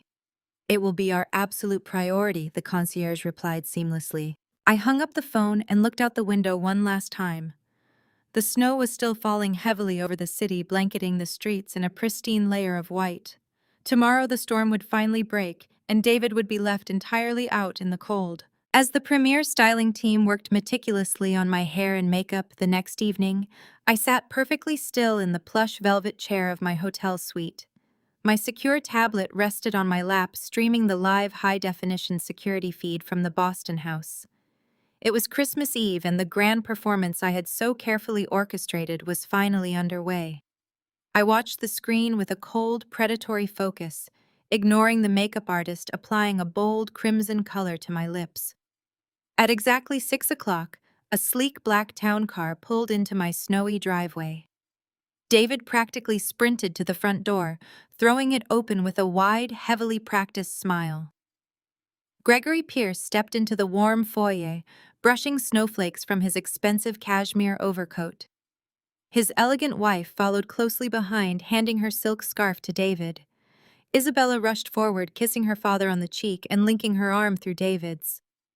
The picture of elite corporate harmony was absolutely sickening. David played the role of the wealthy, successful master of the house flawlessly. He ushered the Pierce family into the expansive living room where the massive stone fireplace crackled warmly. His mother and father stood up immediately, offering overly enthusiastic greetings, while his sister Diana beamed with sycophantic joy. Only Jamal remained seated in his corner chair, his expression tight, refusing to participate in the toxic charade. Jamal caught the camera's lens for a brief fraction of a second, his dark eyes narrowing in silent protest against the sickening display of wealth and deception. He knew the truth about the house, and he knew they were burying me alive to elevate David. Yet he honored my request, keeping his mouth shut and letting them dig their own graves. "Gregory, please make yourself comfortable," David announced, his voice echoing through the hidden microphone with sickening confidence. "I have something very special saved for tonight. A celebration of new beginnings." I watched on the screen as David walked confidently down the hallway and disappeared down the stairs into the climate-controlled wine cellar. I knew exactly what he was looking for. A minute later, he returned holding a pristine bottle of Chateau Margaux. It was a vintage bottle I had personally sourced and purchased for $2,000 at a private charity auction 3 years ago to celebrate Aura Gen hitting its first major valuation milestone. David had complained bitterly about the price back then, calling it a ridiculous waste of money for a hobby. Now he handled the bottle with extreme reverence, presenting it to Gregory as if he had imported it himself. An exquisite choice, David Gregory noted, examining the label with an approving nod. You certainly know how to curate a fine collection.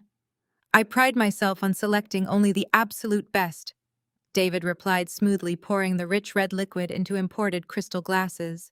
I believe that surrounding yourself with quality is the only way to ensure ultimate success. The group moved to the formal dining room, sitting around the long mahogany table I had custom ordered from Italy. The crystal chandelier cast a warm, inviting glow over the elaborate holiday feast David's mother had prepared. Gregory took a slow sip of the expensive wine and looked around the room, his eyes scanning the high coffered ceilings and the intricate crown molding.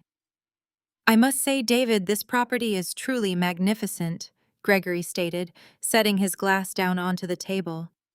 Boston real estate is notoriously brutal right now. Securing a $1.5 million home at your age is a massive accomplishment. It shows exceptional financial acumen. David leaned back in his chair, swirling his wine with a look of profound arrogance. He did not flinch. He did not hesitate. He simply absorbed the praise for a massive financial sacrifice he had absolutely nothing to do with. Thank you, Gregory? David smiled, looking directly at Isabella. It required a tremendous amount of hard work and late nights at the firm, but I knew I needed a home that reflected my ultimate ambitions. I view this house as the foundational bedrock of my legacy. A man's home dictates his status in the world, and I refuse to settle for anything less than elite.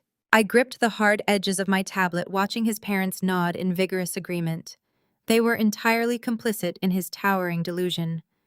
Gregory wiped his mouth with a linen napkin and leaned forward, his expression turning slightly more serious. Speaking of your foundation, David, we need to address the elephant in the room. Isabella mentioned your current domestic situation. As you know, Pearson Associates represents the highest moral and social caliber. A messy marital dispute is bad for business, especially when we are actively courting a $2 billion account like Origin. The anonymous founder of that company demands absolute ethical perfection from their legal counsel. The irony was so incredibly thick, it practically radiated through the digital screen.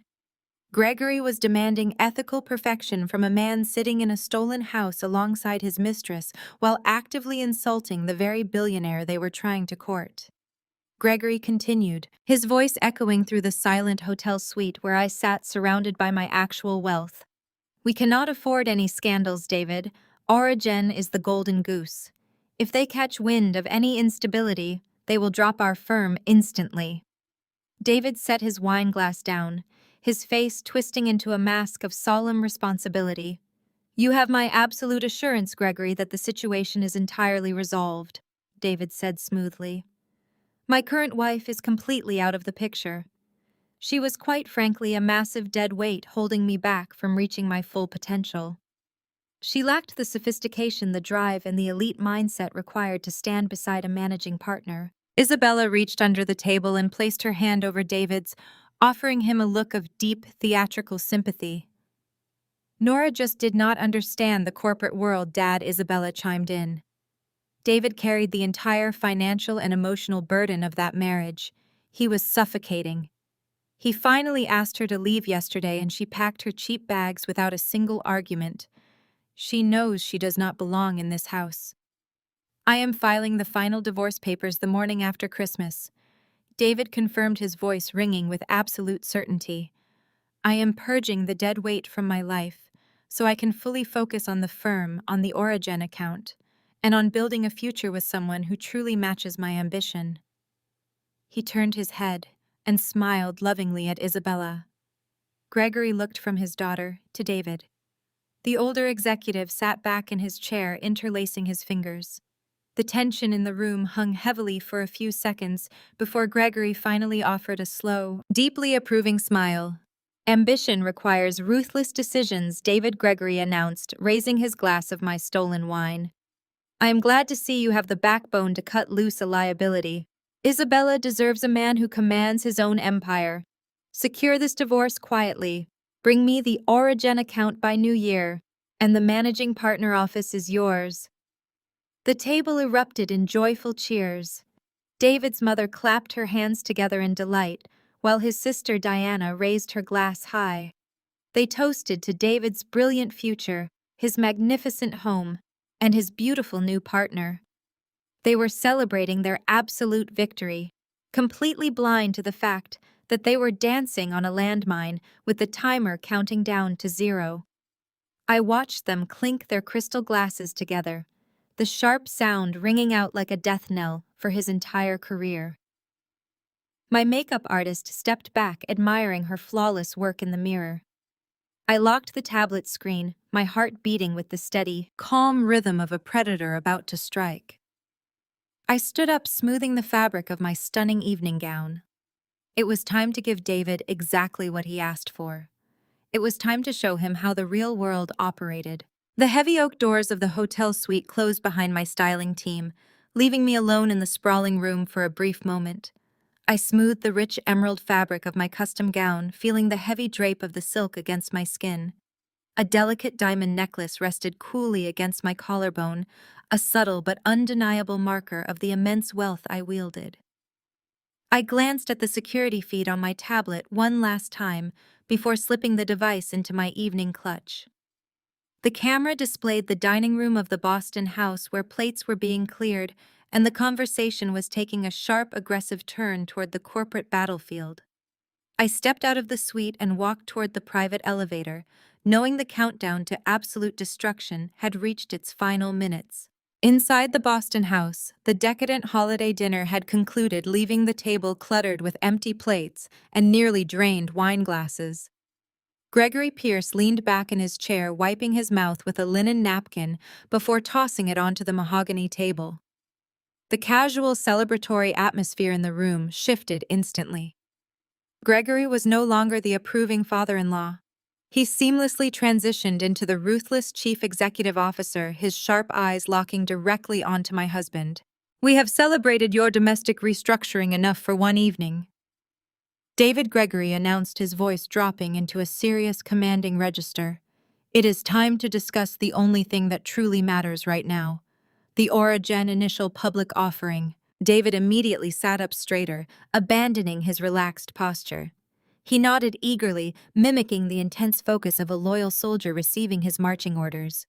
His mother and father fell completely silent, recognizing the shift in tone and eager to watch their son secure his elite promotion. "This is not just another tech IPO," Gregory continued, leaning forward and placing his elbows on the table. "Origin is a biomedical juggernaut. They are completely rewriting the rules of diagnostic healthcare with predictive algorithms. The market valuation is hovering around $2 billion, but the whisper numbers suggest it will open significantly higher. Securing the legal representation for this offering will cement Pierce and Associates as the absolute dominant force on the Eastern Seaboard for the next 20 years. The billable hours alone will fund our expansion into international markets." David swallowed hard, the sheer magnitude of the deal clearly weighing on him. "I assure you, Gregory, I have my entire team working through the holiday," David promised, his voice tight with desperation. "We are refining the pitch deck hourly. I am personally reviewing every single contract contingency to ensure our proposal is absolutely bulletproof. I will not let this slip through our fingers." Gregory stared at him coldly. "You cannot afford to let it slip, David. The competition is rabid. Every massive corporate law firm in the country is actively begging for a seat at this table. The proxy board managing Origin has been completely impenetrable. They operate like a shadow government, but the ultimate decision rests entirely with the anonymous founder. Whoever this genius is, they hold absolute power over our future. If you want that corner office and the managing partner title, you have to convince this billionaire that you are the only attorney ruthless and brilliant enough to handle their empire." Isabella reached over and squeezed David's hand. "You can do this, David," she encouraged softly. "You are the sharpest legal mind at the firm." Gregory suddenly pulled back his sleeve, checking the face of his heavy platinum watch. He stood up from the dining table, his chair scraping loudly against the hardwood floor. Enough talking about strategy, Gregory commanded, gesturing toward the expansive living room. David, go turn on the television. Put it on the CNBC financial network immediately. Turn the volume up so everyone can hear. David looked momentarily confused, but quickly scrambled to his feet, eager to obey the sudden directive. Of course. Is there breaking news regarding the market? Gregory offered a rare shark-like smile. There is going to be historic news tonight. The organizers of the Tech and Business Innovator of the Year awards contacted my office earlier today. They tipped off their premium corporate sponsors about a massive shift in their programming. The anonymous founder and chief executive officer of Origin is finally stepping out of the shadows. She is attending the gala in person tonight to accept the grand prize on live national television. A collective gasp echoed through the dining room. David's eyes widened in sheer disbelief. The elusive billionaire, the phantom figure he had been obsessing over for months, was about to reveal herself to the entire world. David rushed into the living room, grabbing the remote control and pointing it frantically at the massive 85-inch flat-screen television mounted above the stone fireplace. He switched the input tuning directly to the live broadcast of the Elite Business Gala. The screen illuminated the dark room with flashing graphics and the loud, energetic voices of financial commentators discussing the unprecedented event. Gregory walked slowly into the living room, his hands clasped behind his back, staring intently at the bright screen. His wife followed, taking a seat on the plush sofa next to Isabella. David's parents hurried in right behind them, holding their wine glasses, their faces flushed with excitement at being included in such a high-stakes corporate moment. Diana grabbed a spot on the matching love seat, her eyes glued to the television. Only Jamal hung back, leaning against the archway connecting the kitchen to the living room. His arms remained crossed, his expression skeptical as he watched the bizarre, greedy worship of wealth unfolding before him. Pay close attention to this broadcast, David Gregory ordered, not taking his eyes off the screen. I want you to study this woman. Watch how she speaks. Watch how she handles the intense media pressure. Watch her posture and her absolute command of the room. If you are going to pitch her your legal services next week, you need to understand her psychology. You need to learn how real untouchable billionaires operate. They do not tolerate weakness, and they do not suffer fools. I understand completely, Gregory, David replied, standing at strict attention near the edge of the fireplace. I will analyze every single word she says. I will find out exactly what she values, and I will tailor our entire approach to match her elite mindset. His parents beamed with pride, watching their son strategize with a titan of industry. They all settled comfortably into the luxurious furniture I had purchased with my secret fortune. They took slow sips of my expensive vintage wine, completely entranced by the flashing lights of the television broadcast. They sat in my house drinking my wine, breathing my air, all while eagerly preparing to worship the very ground I walked on. They were leaning forward in their seats, their eyes wide with hungry anticipation, completely oblivious to the fact that the anonymous billionaire they were so desperate to impress was the exact same woman they had just thrown out into the freezing snow like garbage. The trap was officially sprung, and the steel jaws were about to snap shut. The elevator doors closed, sealing me inside the mirrored cabin. The woman staring back was unrecognizable from the exhausted wife who packed a duffel bag yesterday. My styling team executed my vision perfectly. I wore a custom emerald silk gown that clung to my frame like armor. The rich green fabric gathered at my waist and flowed into a dramatic train, exuding unadulterated authority. Diamonds rested against my collarbone, catching the light with sharp brilliance. My dark hair was pulled into a sleek style, highlighting the predatory focus burning in my eyes. I was no longer hiding. I was stepping into the light, armed to ruin the man who discarded me. Miles away, inside the warm living room of my Boston home, David leaned forward on the plush sofa. The CNBC broadcast blared from the television, filling the room with the frantic voices of financial analysts. The screen flashed a massive graphic featuring the Origen corporate logo, accompanied by a ticking countdown clock. Gregory Pierce stood nearby, his arms crossed tightly, his eyes locked on the glowing numbers. David grabbed Isabella by the hand, squeezing it affectionately while projecting absolute confidence. He turned to his boss with arrogant certainty. "I have been studying this company for months," Gregory David boasted loudly, ensuring his parents heard every word. Whoever this female billionaire is, she clearly values aggressive strategy. She kept her identity hidden to control the narrative. That shows a ruthless mindset. When we pitch our services next week, I will mirror her exact energy. I will show her Pierce and Associates is the only firm capable of matching her intellectual dominance. I know how to handle women like her. They want a man who can take charge. His mother nodded enthusiastically from the love seat, taking another sip of my vintage wine. "You always had a gift for commanding attention, David," she praised. "That is why you are destined for the managing partner office. You are a natural leader. Thank goodness you cleared out that awful distraction from your life. Could you imagine trying to host this brilliant billionaire with Nora moping around in the background? She could barely manage a simple conversation without looking lost. She would have humiliated our entire family." Isabella laughed, her high giggle echoing through the living room.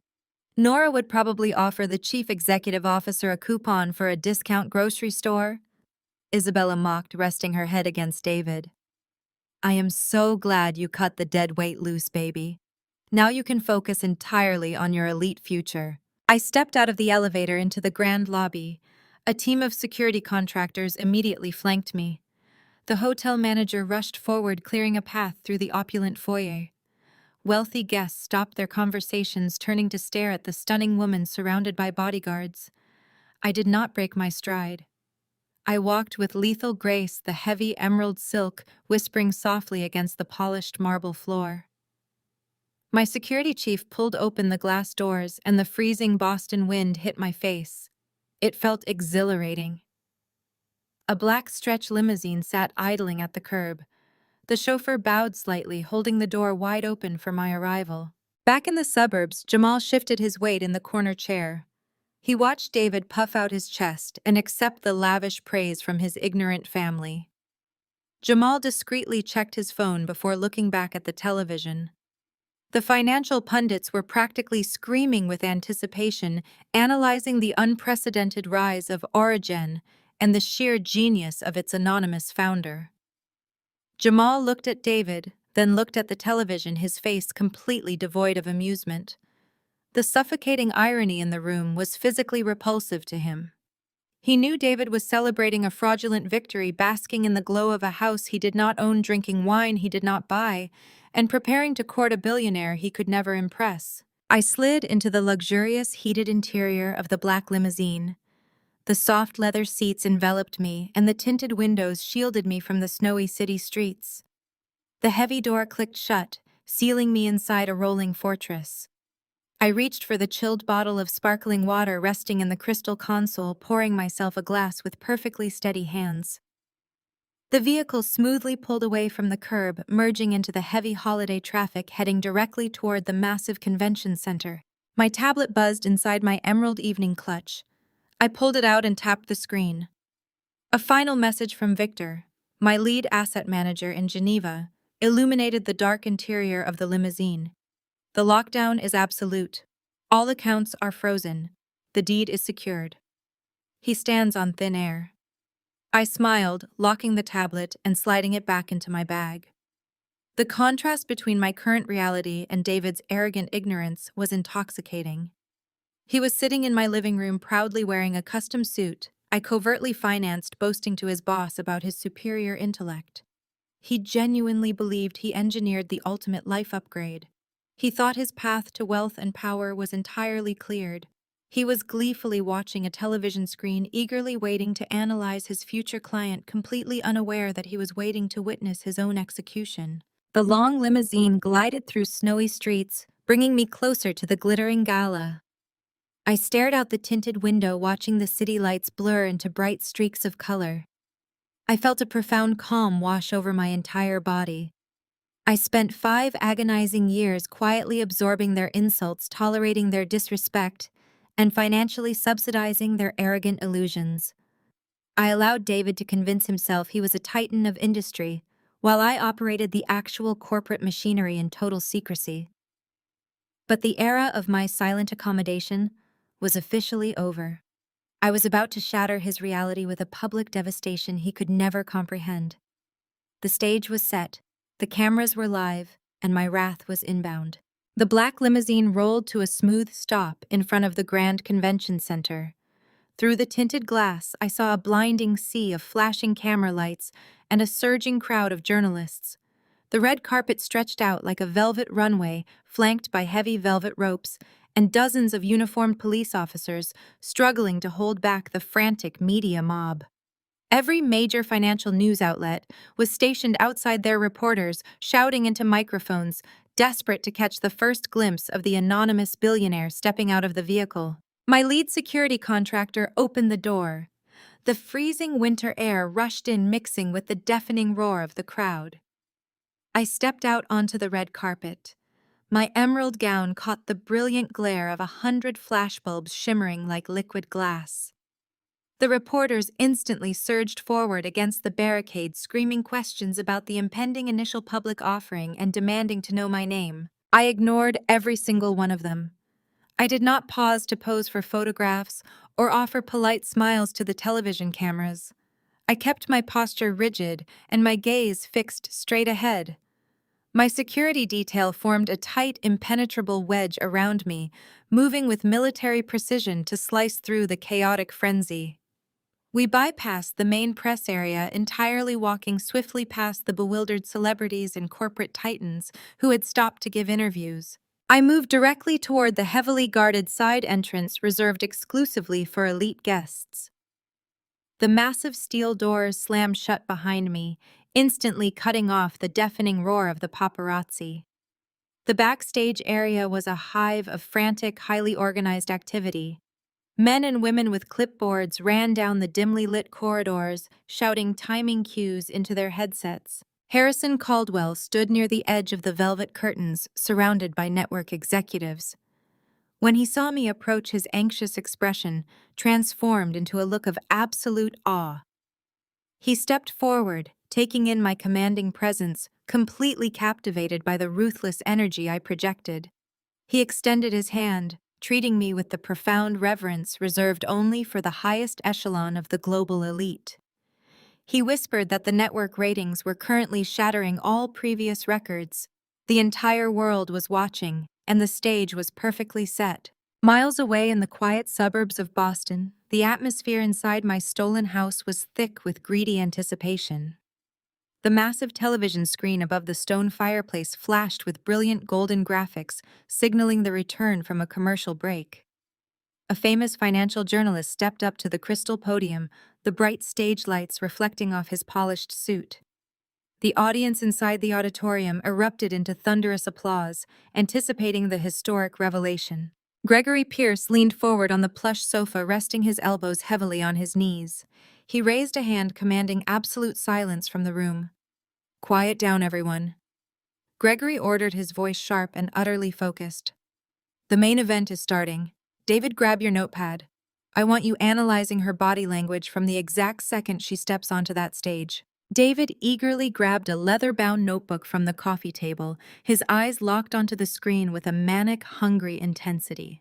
He sat on the edge of the armchair, puffing out his chest completely, ready to dissect the psychology of the brilliant billionaire he planned to manipulate.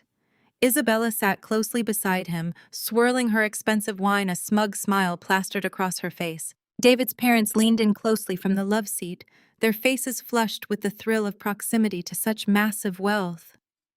They were eagerly drinking my vintage wine, sitting in the luxurious comfort of my home, totally convinced that their brilliant son was about to secure the ultimate corporate victory. Diana sat next to her mother, completely mesmerized by the flashing television graphics, while her husband Jamal remained silently in his corner chair, his dark eyes watching the bizarre spectacle with quiet, intense scrutiny. On the television, the host raised his hands to quiet the cheering crowd. His voice boomed through the high-definition speakers in my living room, commanding the attention of millions of viewers across the country. "Tonight we are making corporate history," the host announced, his tone ringing with dramatic flair. For 5 years, the biomedical industry has been completely revolutionized by a single powerful entity. Origen has shattered every expectation, developing predictive algorithms that are actively saving countless lives. The technology is brilliant. The valuation is a staggering $2 billion. But the genius behind the machine has remained a total mystery, choosing to operate entirely in the shadows. David nodded aggressively at the screen, tapping his pen against the notebook. "That is exactly what I plan to capitalize on," Gregory David bragged loudly. "She is highly secretive, which means she values extreme discretion and aggressive loyalty. I will pitch our firm as her ultimate fortress. I will convince her that I am the only attorney ruthless enough to protect her empire. I know exactly how to handle women who think they are the smartest person in the room." Gregory smiled approvingly, taking another slow sip of his wine. "Just remember, David, she is not a standard client. She is a titan. Do not underestimate her intelligence, but make sure you establish your absolute dominance during the pitch. You need to control the room. I will own the room." Gregory David promised, his arrogance blinding him to reality. "By next week, she will be eating out of the palm of my hand." On the television, the host slowly pulled a heavy golden envelope from the podium. The auditorium fell into a tense silence, mirroring the breathless anticipation filling my living room. Tonight, the long shadows finally disappear. The host declared, loudly tearing open the seal. "Ladies and gentlemen, please direct your attention to the main stage right now. It is my absolute honor to present the grand prize to the brilliant anonymous founder and chief executive officer of Origen." The host's voice boomed from the massive high-definition speakers in the living room, echoing aggressively against the soaring ceilings of the house I had secretly purchased. "Please welcome the brilliant mind behind Origen, our innovator of the year, Nora." The television camera panned swiftly across the sea of standing ovations, cutting through the crowded, glittering auditorium before locking directly onto me. The intense spotlight hit me like a physical force, but I did not flinch. I stepped out from the heavy velvet curtains, the rich emerald silk of my custom-tailored gown flowing flawlessly around my silhouette. The heavy diamond necklace sparkled under the harsh stage lights with a cold, unforgiving brilliance. I kept my head held high, my posture radiating an absolute terrifying authority. I walked slowly up the carpeted steps toward the crystal podium, completely ignoring the frantic applause echoing through the massive venue. I looked like a queen ascending her rightful throne, projecting a ruthless grace that left the entire corporate world utterly mesmerized. Inside the Boston house, the festive, arrogant atmosphere died instantly. The transition from smug anticipation to absolute suffocating terror took less than a single second. Total deafening silence descended upon the living room. The only sound remaining was the roaring cheer of the crowd emanating from the television screen. David's mother, who had been balancing a small porcelain appetizer plate on her lap, let out a sharp, breathless gasp. Her hands went completely slack. The expensive porcelain slipped from her fingers and crashed onto the polished hardwood floor. The loud, violent sound of shattering porcelain echoed through the frozen room, sending sharp white shards flying across the expensive rug. But nobody looked down at the mess. Every single pair of eyes remained glued to the massive television screen in sheer, unadulterated horror. David stopped breathing. He was sitting on the very edge of the armchair, his leather-bound notebook resting eagerly on his knee. When my face filled the massive screen in perfect, undeniable clarity, his entire body went completely rigid. The color drained entirely from his face, leaving his skin a sickly, ashen gray. He stood up so fast and with such violent force that the heavy armchair tipped backward and crashed heavily onto the floor behind him. His hand began to tremble uncontrollably. The crystal wine glass he was holding, filled with the $2,000 vintage wine I had carefully collected, slipped right through his numb fingers. The glass hit the hardwood floor and exploded into countless jagged pieces. The dark red liquid splashed violently across his custom-tailored trousers and pooled on the pristine wood, looking exactly like fresh blood spreading across a battlefield. "No!" David stammered, his voice barely a choked, breathless whisper. He took a stumbling step closer to the television, his eyes wide and manic, desperately searching the glowing screen for some hidden sign that this was an elaborate, cruel hoax. "No, that is impossible." He stared at the screen, his mind completely failing to process the reality unfolding before his eyes. He was looking directly at the woman he had viciously degraded for 5 years. He was staring at the woman he had banished to a cheap motel with a $500 prepaid card just 24 hours ago. He had spent his entire marriage calling me a worthless freeloader, a dead weight, and an embarrassing liability who played on a computer in the spare bedroom. He had confidently promised Gregory Pierce that he was divorcing me to upgrade his life and secure his elite status. Now he was watching me stand at the absolute pinnacle of global corporate power, holding the massive keys to the $2 billion empire his prestigious law firm was desperately begging to represent. The quiet woman he thought he had permanently crushed was actually a billionaire titan. Isabella Pierce sat frozen on the sofa, her hand covering her open mouth. The smug, arrogant smirk she had worn all evening had been wiped away entirely. She looked from the television screen to David, her dark eyes wide with sudden panic and profound confusion. She had enthusiastically supported David throwing me out into the snow, fully believing I was a pathetic loser who did not belong in this luxury estate. Now she was realizing she was sitting in a house owned by the very billionaire her powerful father was desperately trying to court. Gregory Pierce stood perfectly still, his glass of wine suspended halfway to his mouth. The powerful managing partner who had just spent the last hour praising David for ruthlessly cutting ties with a worthless wife looked absolutely paralyzed. His sharp executive mind was rapidly calculating the catastrophic implications of what was happening on the television broadcast. He slowly turned his head to look at David. The expression on Gregory's face morphed from initial shock into a dark, terrifying rage. He realized instantly that his ambitious senior attorney had not just lied about his domestic financial situation. David had actively insulted and humiliated the anonymous founder of Origen on the very eve of their massive corporate pitch. David's father sat completely paralyzed on the love seat, his face turning an unhealthy shade of purple. He had spent years lecturing me about my lack of ambition, proudly telling his country club friends that his son was the sole provider, burdened by an inadequate wife. The realization that I possessed a massive fortune, capable of buying his entire social circle, was actively short-circuiting his brain. Diana sat next to him, her mouth opening and closing silently as she stared at my emerald gown and the heavy diamonds resting against my skin. In the corner of the room, Jamal watched the devastation unfold with quiet, immense satisfaction.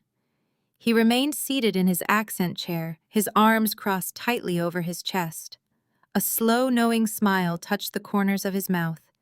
He did not say a word, simply letting the deafening silence and the sound of the cheering television crowd punish the arrogant people who had constantly mocked me. He knew exactly what was happening. The predator had finally stepped out of the shadows, and the slaughter had officially begun. On the screen, I reached the crystal podium. I placed my hands firmly on the edges of the stand and looked directly into the camera lens. I knew David was standing in my living room, staring at my face, completely drowning in a sea of his own shattered arrogance. I let a sharp, confident smile cross my lips. I was not going to run. I was not going to hide. I was about to speak, and every single word I said was going to dismantle his life brick by brick. The sheer psychological terror radiating through the Boston house was palpable. David was trapped in a nightmare of his own making, suffocating under the crushing weight of his monumental ignorance. The applause in the auditorium slowly died down, leaving only the sharp electric tension of a world waiting for the chief executive officer of Origen to finally speak. The camera zoomed in on my face, broadcasting my unbothered, lethal composure to millions of viewers, including the terrified man I had once promised to love. I adjusted the microphone with a calm, deliberate motion. I did not need notes. I did not need a teleprompter. I had spent years analyzing data, calculating risks, and predicting outcomes. I had predicted this exact moment with absolute precision. David watched my steady hands on the podium. Those were the same hands that had cooked his meals, organized his files, and covertly paid his mortgage. His breath hitched audibly in the quiet living room. He raised a shaking hand to his mouth, frantically trying to process the magnitude of his fatal error. He had desperately wanted an elite woman to stand by his side. He had wanted a ruthless high society player who understood the brutal nature of the corporate world. He had completely failed to realize he was already married to the most ruthless player in the game. David stood trembling among the broken glass and spilled wine, utterly powerless to stop the incoming wrath.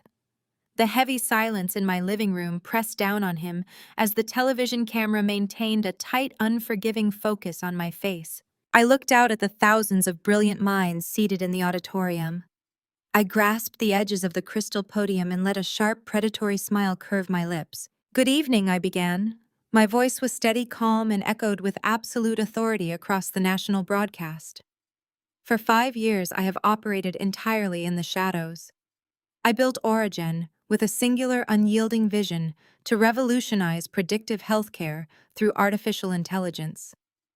I preferred the quiet sanctuary of my workspace to the glaring lights of high society. Many people mistook that silence for weakness. They assumed a lack of public bravado meant a lack of ambition. They were fatally wrong. In the Boston living room, every syllable I spoke landed like a physical blow. The air in the room grew completely stagnant. Gregory Pierce stopped breathing. His sharp, calculating mind rapidly processed the undeniable truth echoing from the television speakers. The elegant, commanding billionaire delivering this flawless corporate address was the exact same woman David had spent the last 2 hours actively trashing. Gregory turned his head very slowly. His eyes locked directly onto David.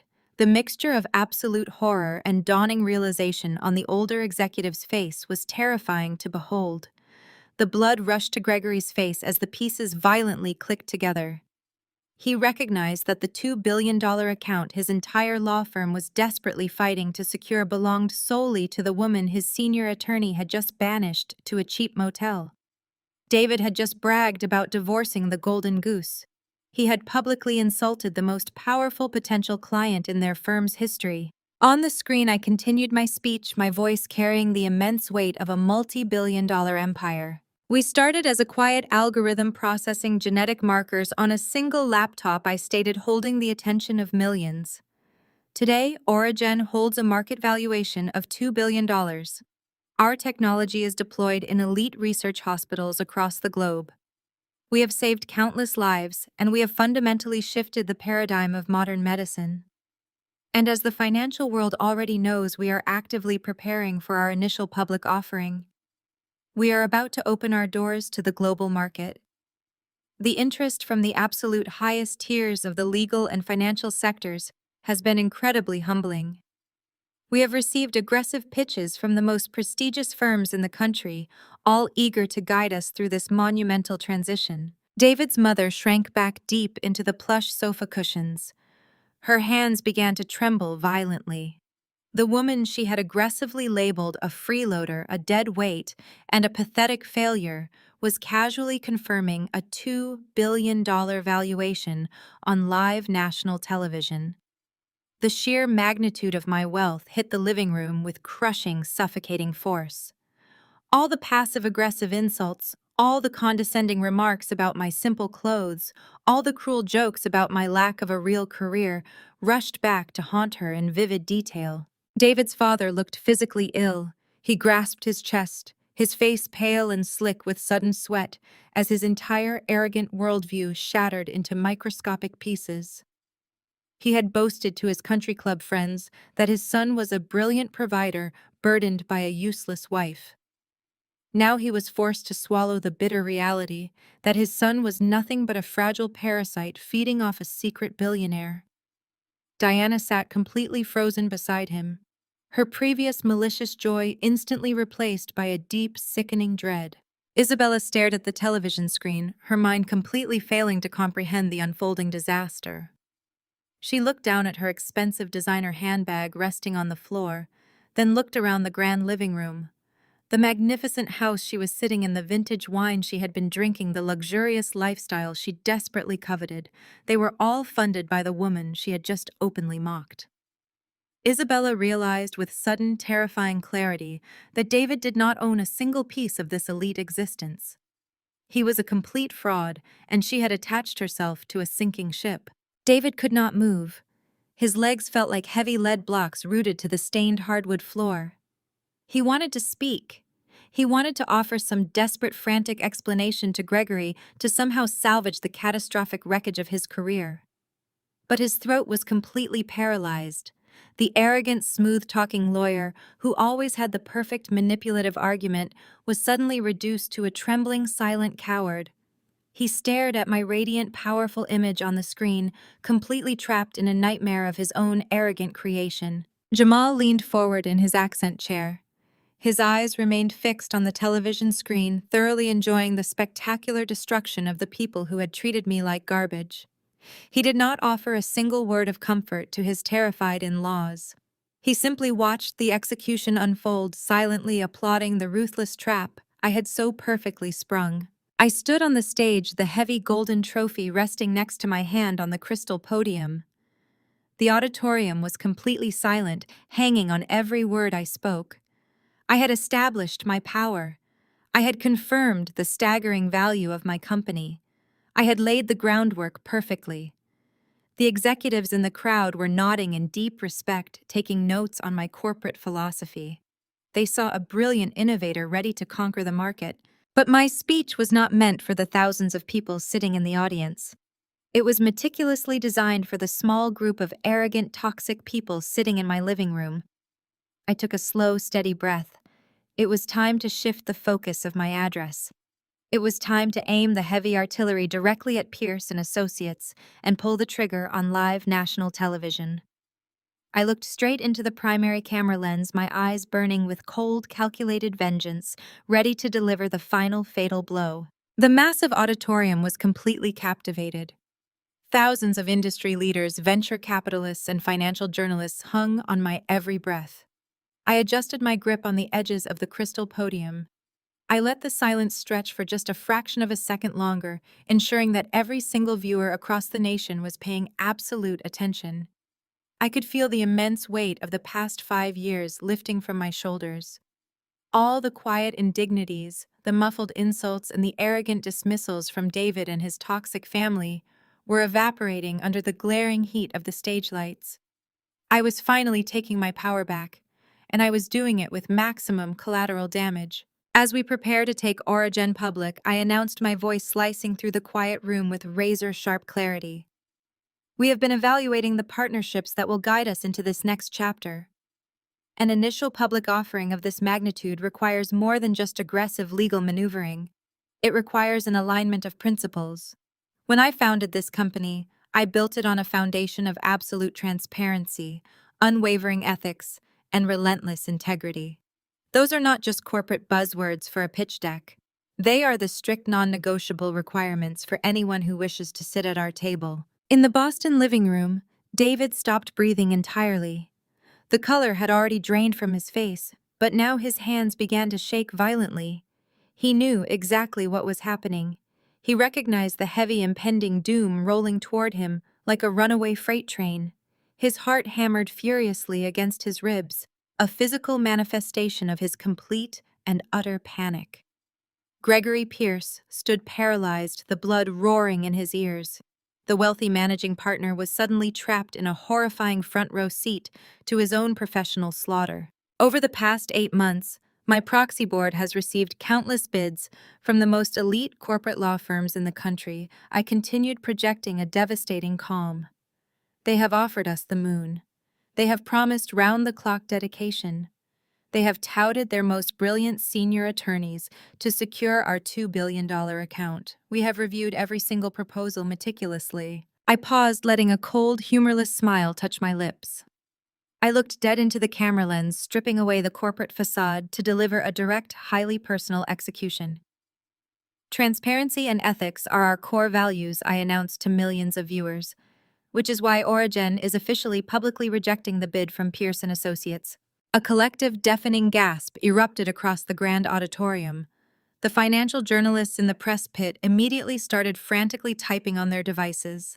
Network executives scrambled behind the velvet curtains. Publicly rejecting a major firm on live national television during an award broadcast was entirely unprecedented. It was a brutal, catastrophic blow to the firm's reputation. The shockwave would ripple through Wall Street by morning, causing clients to question the integrity of the disgraced law firm. But I was not finished. I raised my voice just enough to cut through the rising murmur of the shocked crowd. I stared into the lens, ensuring David felt the full, crushing weight of my gaze. We refuse to do business with a firm whose senior attorney, David, lacks basic moral integrity, I declared, driving the final nail directly into his coffin. A man currently committing financial fraud, lying about his personal assets, and bringing his mistress into a home entirely bought and paid for by his wife right on Christmas Eve. The camera zoomed in on my face, broadcasting my absolute disdain to the entire world. I let a sharp, terrifying smirk cross my face. Merry Christmas, David. The auditorium exploded into absolute chaos.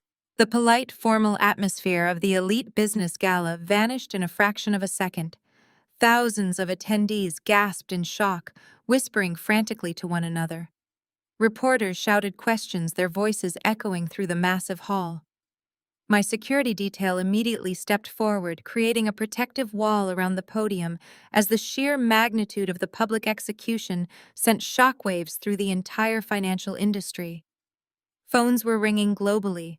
Social media was already detonating with the clip. Miles away inside the lavishly decorated living room of my Boston home, the psychological devastation was absolute. The heavy silence following my broadcasted words was suffocating. The air in the room felt thick, heavy, and completely poisonous. David stood rooted to the hardwood floor, surrounded by the shattered glass and the spreading pool of my ruined vintage wine. His mouth opened, but no sound came out. He looked like a man who had just been struck by lightning. His entire meticulously crafted reality, his arrogant superiority, his fake wealth, and his impending promotion had just been incinerated in front of his boss and his family. The life he thought he manipulated perfectly was gone. Isabella let out a sharp, terrified whimper. She scrambled backward on the plush sofa, pulling her expensive fur coat tightly around her shoulders, as if trying to shield herself from the blast radius. Her eyes darted wildly around the room, landing on the luxurious furniture, the high ceilings, and the custom dining table. The horrifying truth crashed down on her. Nothing in this house belonged to the man she was sleeping with. She had attached herself to a penniless fraud. Furthermore, as the daughter of Gregory Pierce, she realized she was the mistress mentioned on national television. Her socialite reputation was permanently ruined. David's mother buried her face in her hands, letting out a loud, miserable sob. The crushing humiliation of the moment completely broke her arrogant facade. She had spent years mocking my simple clothes and my quiet demeanor, bragging to her wealthy friends about her highly successful son. Now every single person in her elite country club circle was watching her son be exposed as a cheating, financially dependent parasite. His father sat completely immobilized, his jaw hanging open, utterly unable to process the total annihilation of his family's reputation. He grabbed his chest, his breathing shallow and rapid. Diana sat frozen, her eyes wide with unadulterated terror. Jamal remained in his accent chair. He slowly raised his hands and began a slow, quiet, sarcastic clap. The soft sound of his applause cut through the heavy terror in the room, highlighting the sheer brilliance of the trap they had all willingly walked into. He had tried to warn them about their toxic behavior, and now he was watching karma deliver a flawless victory. But the most terrifying reaction came from Gregory Pierce. The powerful managing partner stood perfectly still, his eyes locked on the television screen, where financial commentators were already scrambling to analyze my unprecedented statement. The ticker at the bottom of the screen was flashing breaking news alerts regarding the severe reputational damage to Pierce and Associates.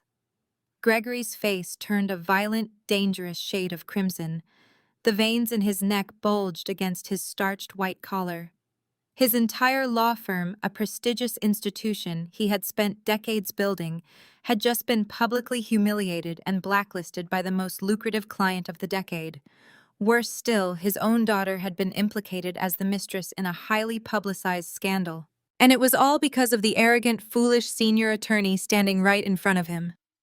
Gregory slowly turned his head away from the television. His dark, furious eyes locked onto David. The room temperature seemed to drop 20 degrees. The execution on television was over, but the physical bloodbath inside the living room was just about to begin. Gregory Pierce moved. He charged forward like a furious bull. The distance disappeared in two massive strides. Before David could raise his hands, Gregory swung his arm back and delivered a vicious slap directly across David's face. The sharp cracking sound echoed like a gunshot, causing his mother to shriek and bury her face in her hands. David staggered backward. His cheek instantly turned a violent shade of red. He clutched his face wide with absolute terror.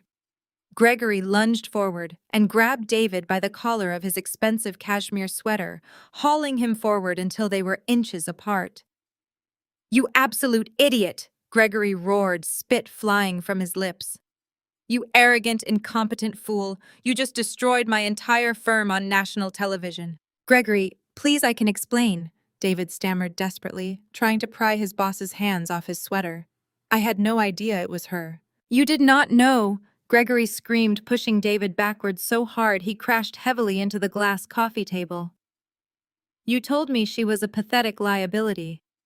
You brought my daughter into a luxury house paid for by a billionaire chief executive officer and bragged about your superior intellect. You just humiliated Pierce and Associates in front of every major venture capitalist in the world. Our reputation is completely obliterated." Gregory paced like a caged predator, kicking a piece of shattered glass across the hardwood floor. "The Origin account is gone. Every major client we currently have will see this broadcast and pull their business by tomorrow morning. Nobody wants a legal team associated with fraud and a highly publicized domestic scandal. You made us look like a complete joke." David scrambled to his feet, holding his hands up in surrender. "We can fix this, Gregory. I will call her right now. I will make a public apology. I will tell the press she is having a mental breakdown. We can spin the narrative." Gregory let out a dark, terrifying laugh that chilled the room. "You genuinely think a woman who just publicly executed you on live television is going to answer your call? You are completely delusional." Gregory pointed a shaking, furious finger directly at David's chest.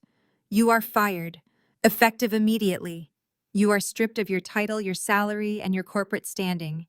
You will never practice law in this city again. I will personally make sure you are disbarred for financial fraud." David looked as though the floor had completely vanished beneath him.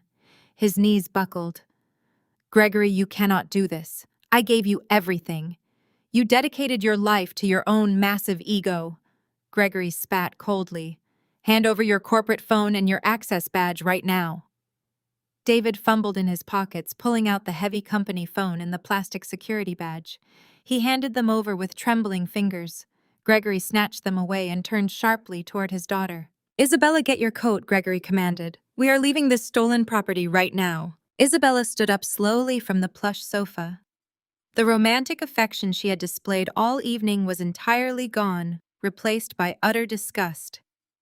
Looking at David now, she saw nothing but a humiliated, unemployed fraud standing in a puddle of spilled wine. He did not own the luxury mansion. He did not possess a multi-million-dollar bank account. He was entirely dependent on the woman they had spent the evening mocking. Her own socialite reputation was permanently ruined, branded as a homewrecker who trespassed into a billionaire's home. Isabella, David pleaded, taking a desperate step toward her. "Please do not go. We can figure this out. I love you." Isabella let out a sharp, cruel scoff. She reached into her designer handbag and pulled out the expensive diamond promise ring David had given her just a week ago. "Figure what out exactly?" Isabella demanded, her voice dripping with pure venom. "Are we going to figure out how to live in a cardboard box? You lied to me. You told me you bought this luxury estate. You are nothing but a cheap parasite who got caught trying to play in a league you do not belong in. She threw the heavy diamond ring directly at his chest. The jewelry bounced off his sweater and clattered onto the hardwood floor, joining the shattered remnants of the wine glass. Do not ever contact me again, Isabella sneered, pulling her white fur coat tightly around her shoulders. She followed her furious father out of the living room. The heavy oak front door slammed shut, sending a violent shudder through the entire house. David collapsed onto his knees, burying his face in his hands. A raw, agonizing sob tore through his throat as the absolute reality of his destruction finally settled over him. He had lost his prestigious job, his wealthy mistress, his professional reputation, and his entire financial foundation in the span of 10 minutes. His mother and father remained frozen on the love seat, completely paralyzed by the catastrophic fallout. They were sitting in a $1.5 million home owned entirely by the daughter-in-law they had ruthlessly abused. Now they were looking at their golden child sobbing on the floor, completely stripped of his power and his dignity. "We have to call her," his mother shrieked, panic breaking through her shock. "She is still legally your wife, David. She cannot just leave us like this." His father frantically pulled his cell phone from his pocket, his hands shaking violently. He dialed my number, pressing the phone tightly against his ear. The room was so quiet that everyone could hear the automated recording playing loudly through the receiver. "The number you are trying to reach is currently unavailable," the robotic voice announced coldly. "She blocked me," his father gasped, staring at the screen.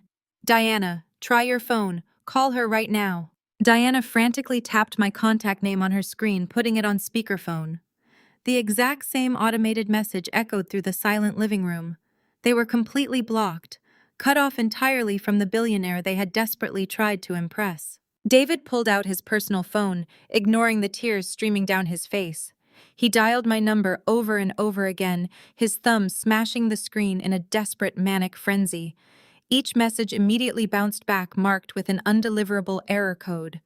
I had initiated a total communication blackout, severing every single digital tie to their toxic existence.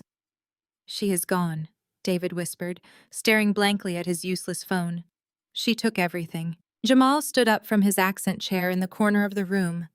He zipped up his heavy winter coat, adjusting his collar with calm, deliberate movements. The arrogant family that had constantly belittled him and tormented me was now completely drowning in a sea of their own making. He turned to his wife Diana, whose face was streaked with terrified tears. "Get your coat, Diana." Jamal ordered, his voice steady and resolute. "We are leaving." Jamal did not offer a single word of comfort to David or his parents. He simply turned and walked toward the front door, pulling his wife along with him, leaving the rest of them to choke on the bitter ashes of their ruined lives. The devastation was absolute, and it was flawlessly deserved. Christmas morning broke over the Boston suburbs with a blinding, pristine brightness. The heavy snowfall from the previous night had finally stopped, leaving the elite neighborhood buried under a thick, glittering blanket of white.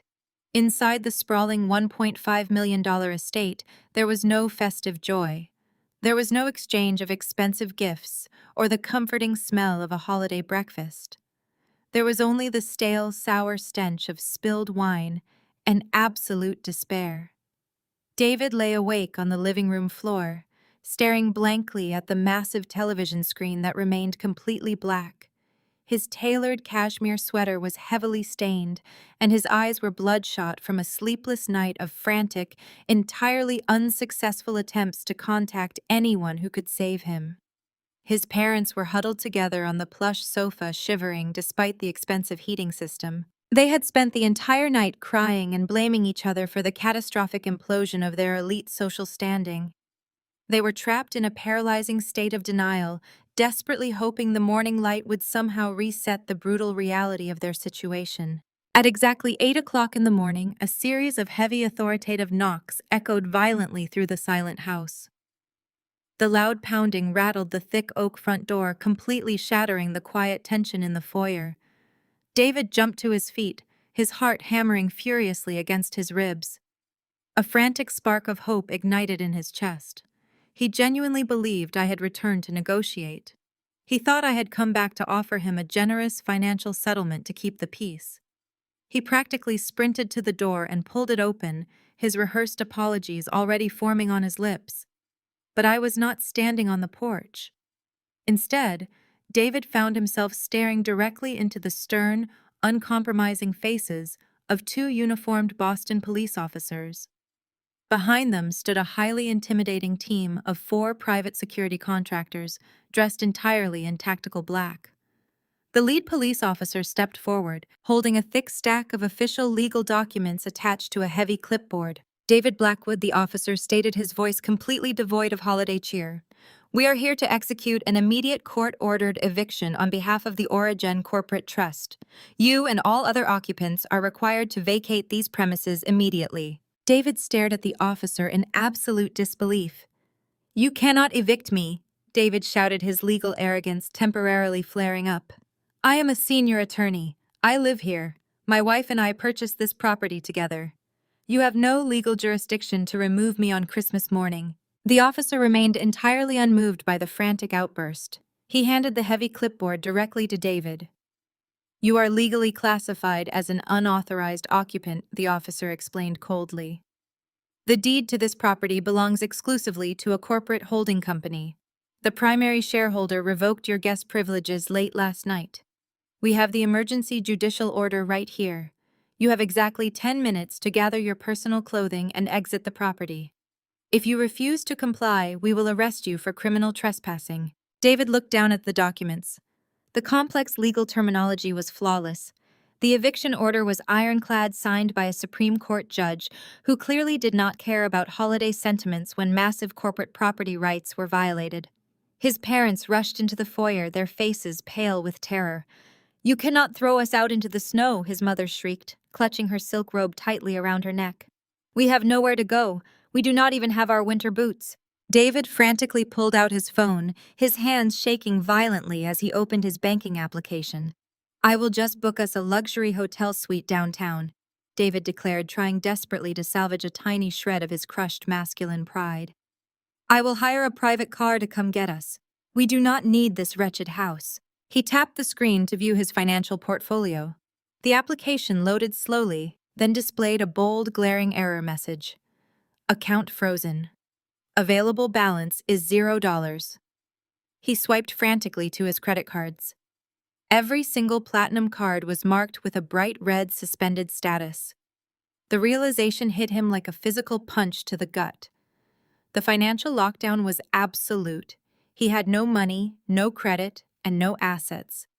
He could not even afford a basic taxi ride to the nearest bus station. The private security team moved into the house with ruthless efficiency. They systematically directed David and his terrified parents out of the warm foyer and directly onto the freezing, snow-covered front porch. They were not allowed to pack any expensive artwork, high-end electronics, or luxury furniture. They were permitted to take only the coats hanging in the hall closet and the clothes currently on their backs. The heavy oak door slammed shut with a definitive final thud, locking automatically behind them. David stood barefoot in the bitter snow, wearing a stained sweater and holding a useless plastic phone. His mother began to wail miserably, wrapping her arms around herself as the freezing wind whipped against her skin. His father stared blankly at the locked door, completely broken by the sudden brutal plunge into absolute poverty. They were homeless, penniless, and entirely isolated on Christmas morning. Half a block down the street, I sat comfortably in the heated leather interior of a sleek black SUV. The tinted windows completely shielded me from their view, but I had a perfect, unobstructed sightline to their absolute misery. I watched the arrogant man who had tried to banish me shivering uncontrollably in the snow. My encrypted phone vibrated gently in my lap. I picked it up and read a new text message from Jamal. "Diana and I left last night. The trash is taking itself out. Proud of you, CEO." I smiled, a genuine, radiant smile that reached my eyes. The toxic past was finally severed. I locked my phone and tapped the privacy glass separating me from my driver. "Take me to the private airfield," I instructed calmly. The heavy vehicle pulled away smoothly, leaving David and his shattered family permanently in the cold. I leaned back into the plush leather, watching the snow-covered streets fly by, ready to board my jet and fly directly toward a sun-drenched private island where my brilliant new life was just beginning. The story of Nora's silent but absolute triumph over her emotionally abusive husband David and his opportunistic family serves as a profound masterclass in recognizing one's own worth. For years, Nora endured relentless belittlement, shrinking her life to accommodate the fragile ego of a man who viewed her as a liability. The core lesson embedded in this narrative is that true power lies in self-reliance and the refusal to let others dictate your value. Nora did not need to scream, beg, or argue to prove her worth to people committed to misunderstanding her. Instead, she quietly built an impenetrable foundation of success and financial independence. Her journey illustrates the immense danger of shrinking ourselves to fit into environments that refuse to respect us. David and his family constructed a reality based entirely on arrogant illusions and superficial status. But Nora's reality was grounded in tangible achievement and unshakable self-belief. Furthermore, the story teaches us that justice is often just the natural consequence of removing our protective shielding from those who take us for granted. When Nora initiated her financial lockdown and stepped into the light as the brilliant chief executive officer of Origen, she simply stopped subsidizing David's toxic delusions. We learn that we owe absolutely no loyalty to those who actively exploit our sacrifices. Walking away from a toxic environment is never a sign of weakness. It is the ultimate display of strength and self-respect. Ultimately, Nora's transformation from an accommodating partner to an empowered leader reminds us to fiercely guard our energy and cultivate our own independence. Never allow someone else's deep-seated insecurity to convince you that you are anything less than extraordinary. If you are currently compromising your brilliance to keep the peace in a toxic relationship, take back your power today and start building the spectacular future you truly deserve.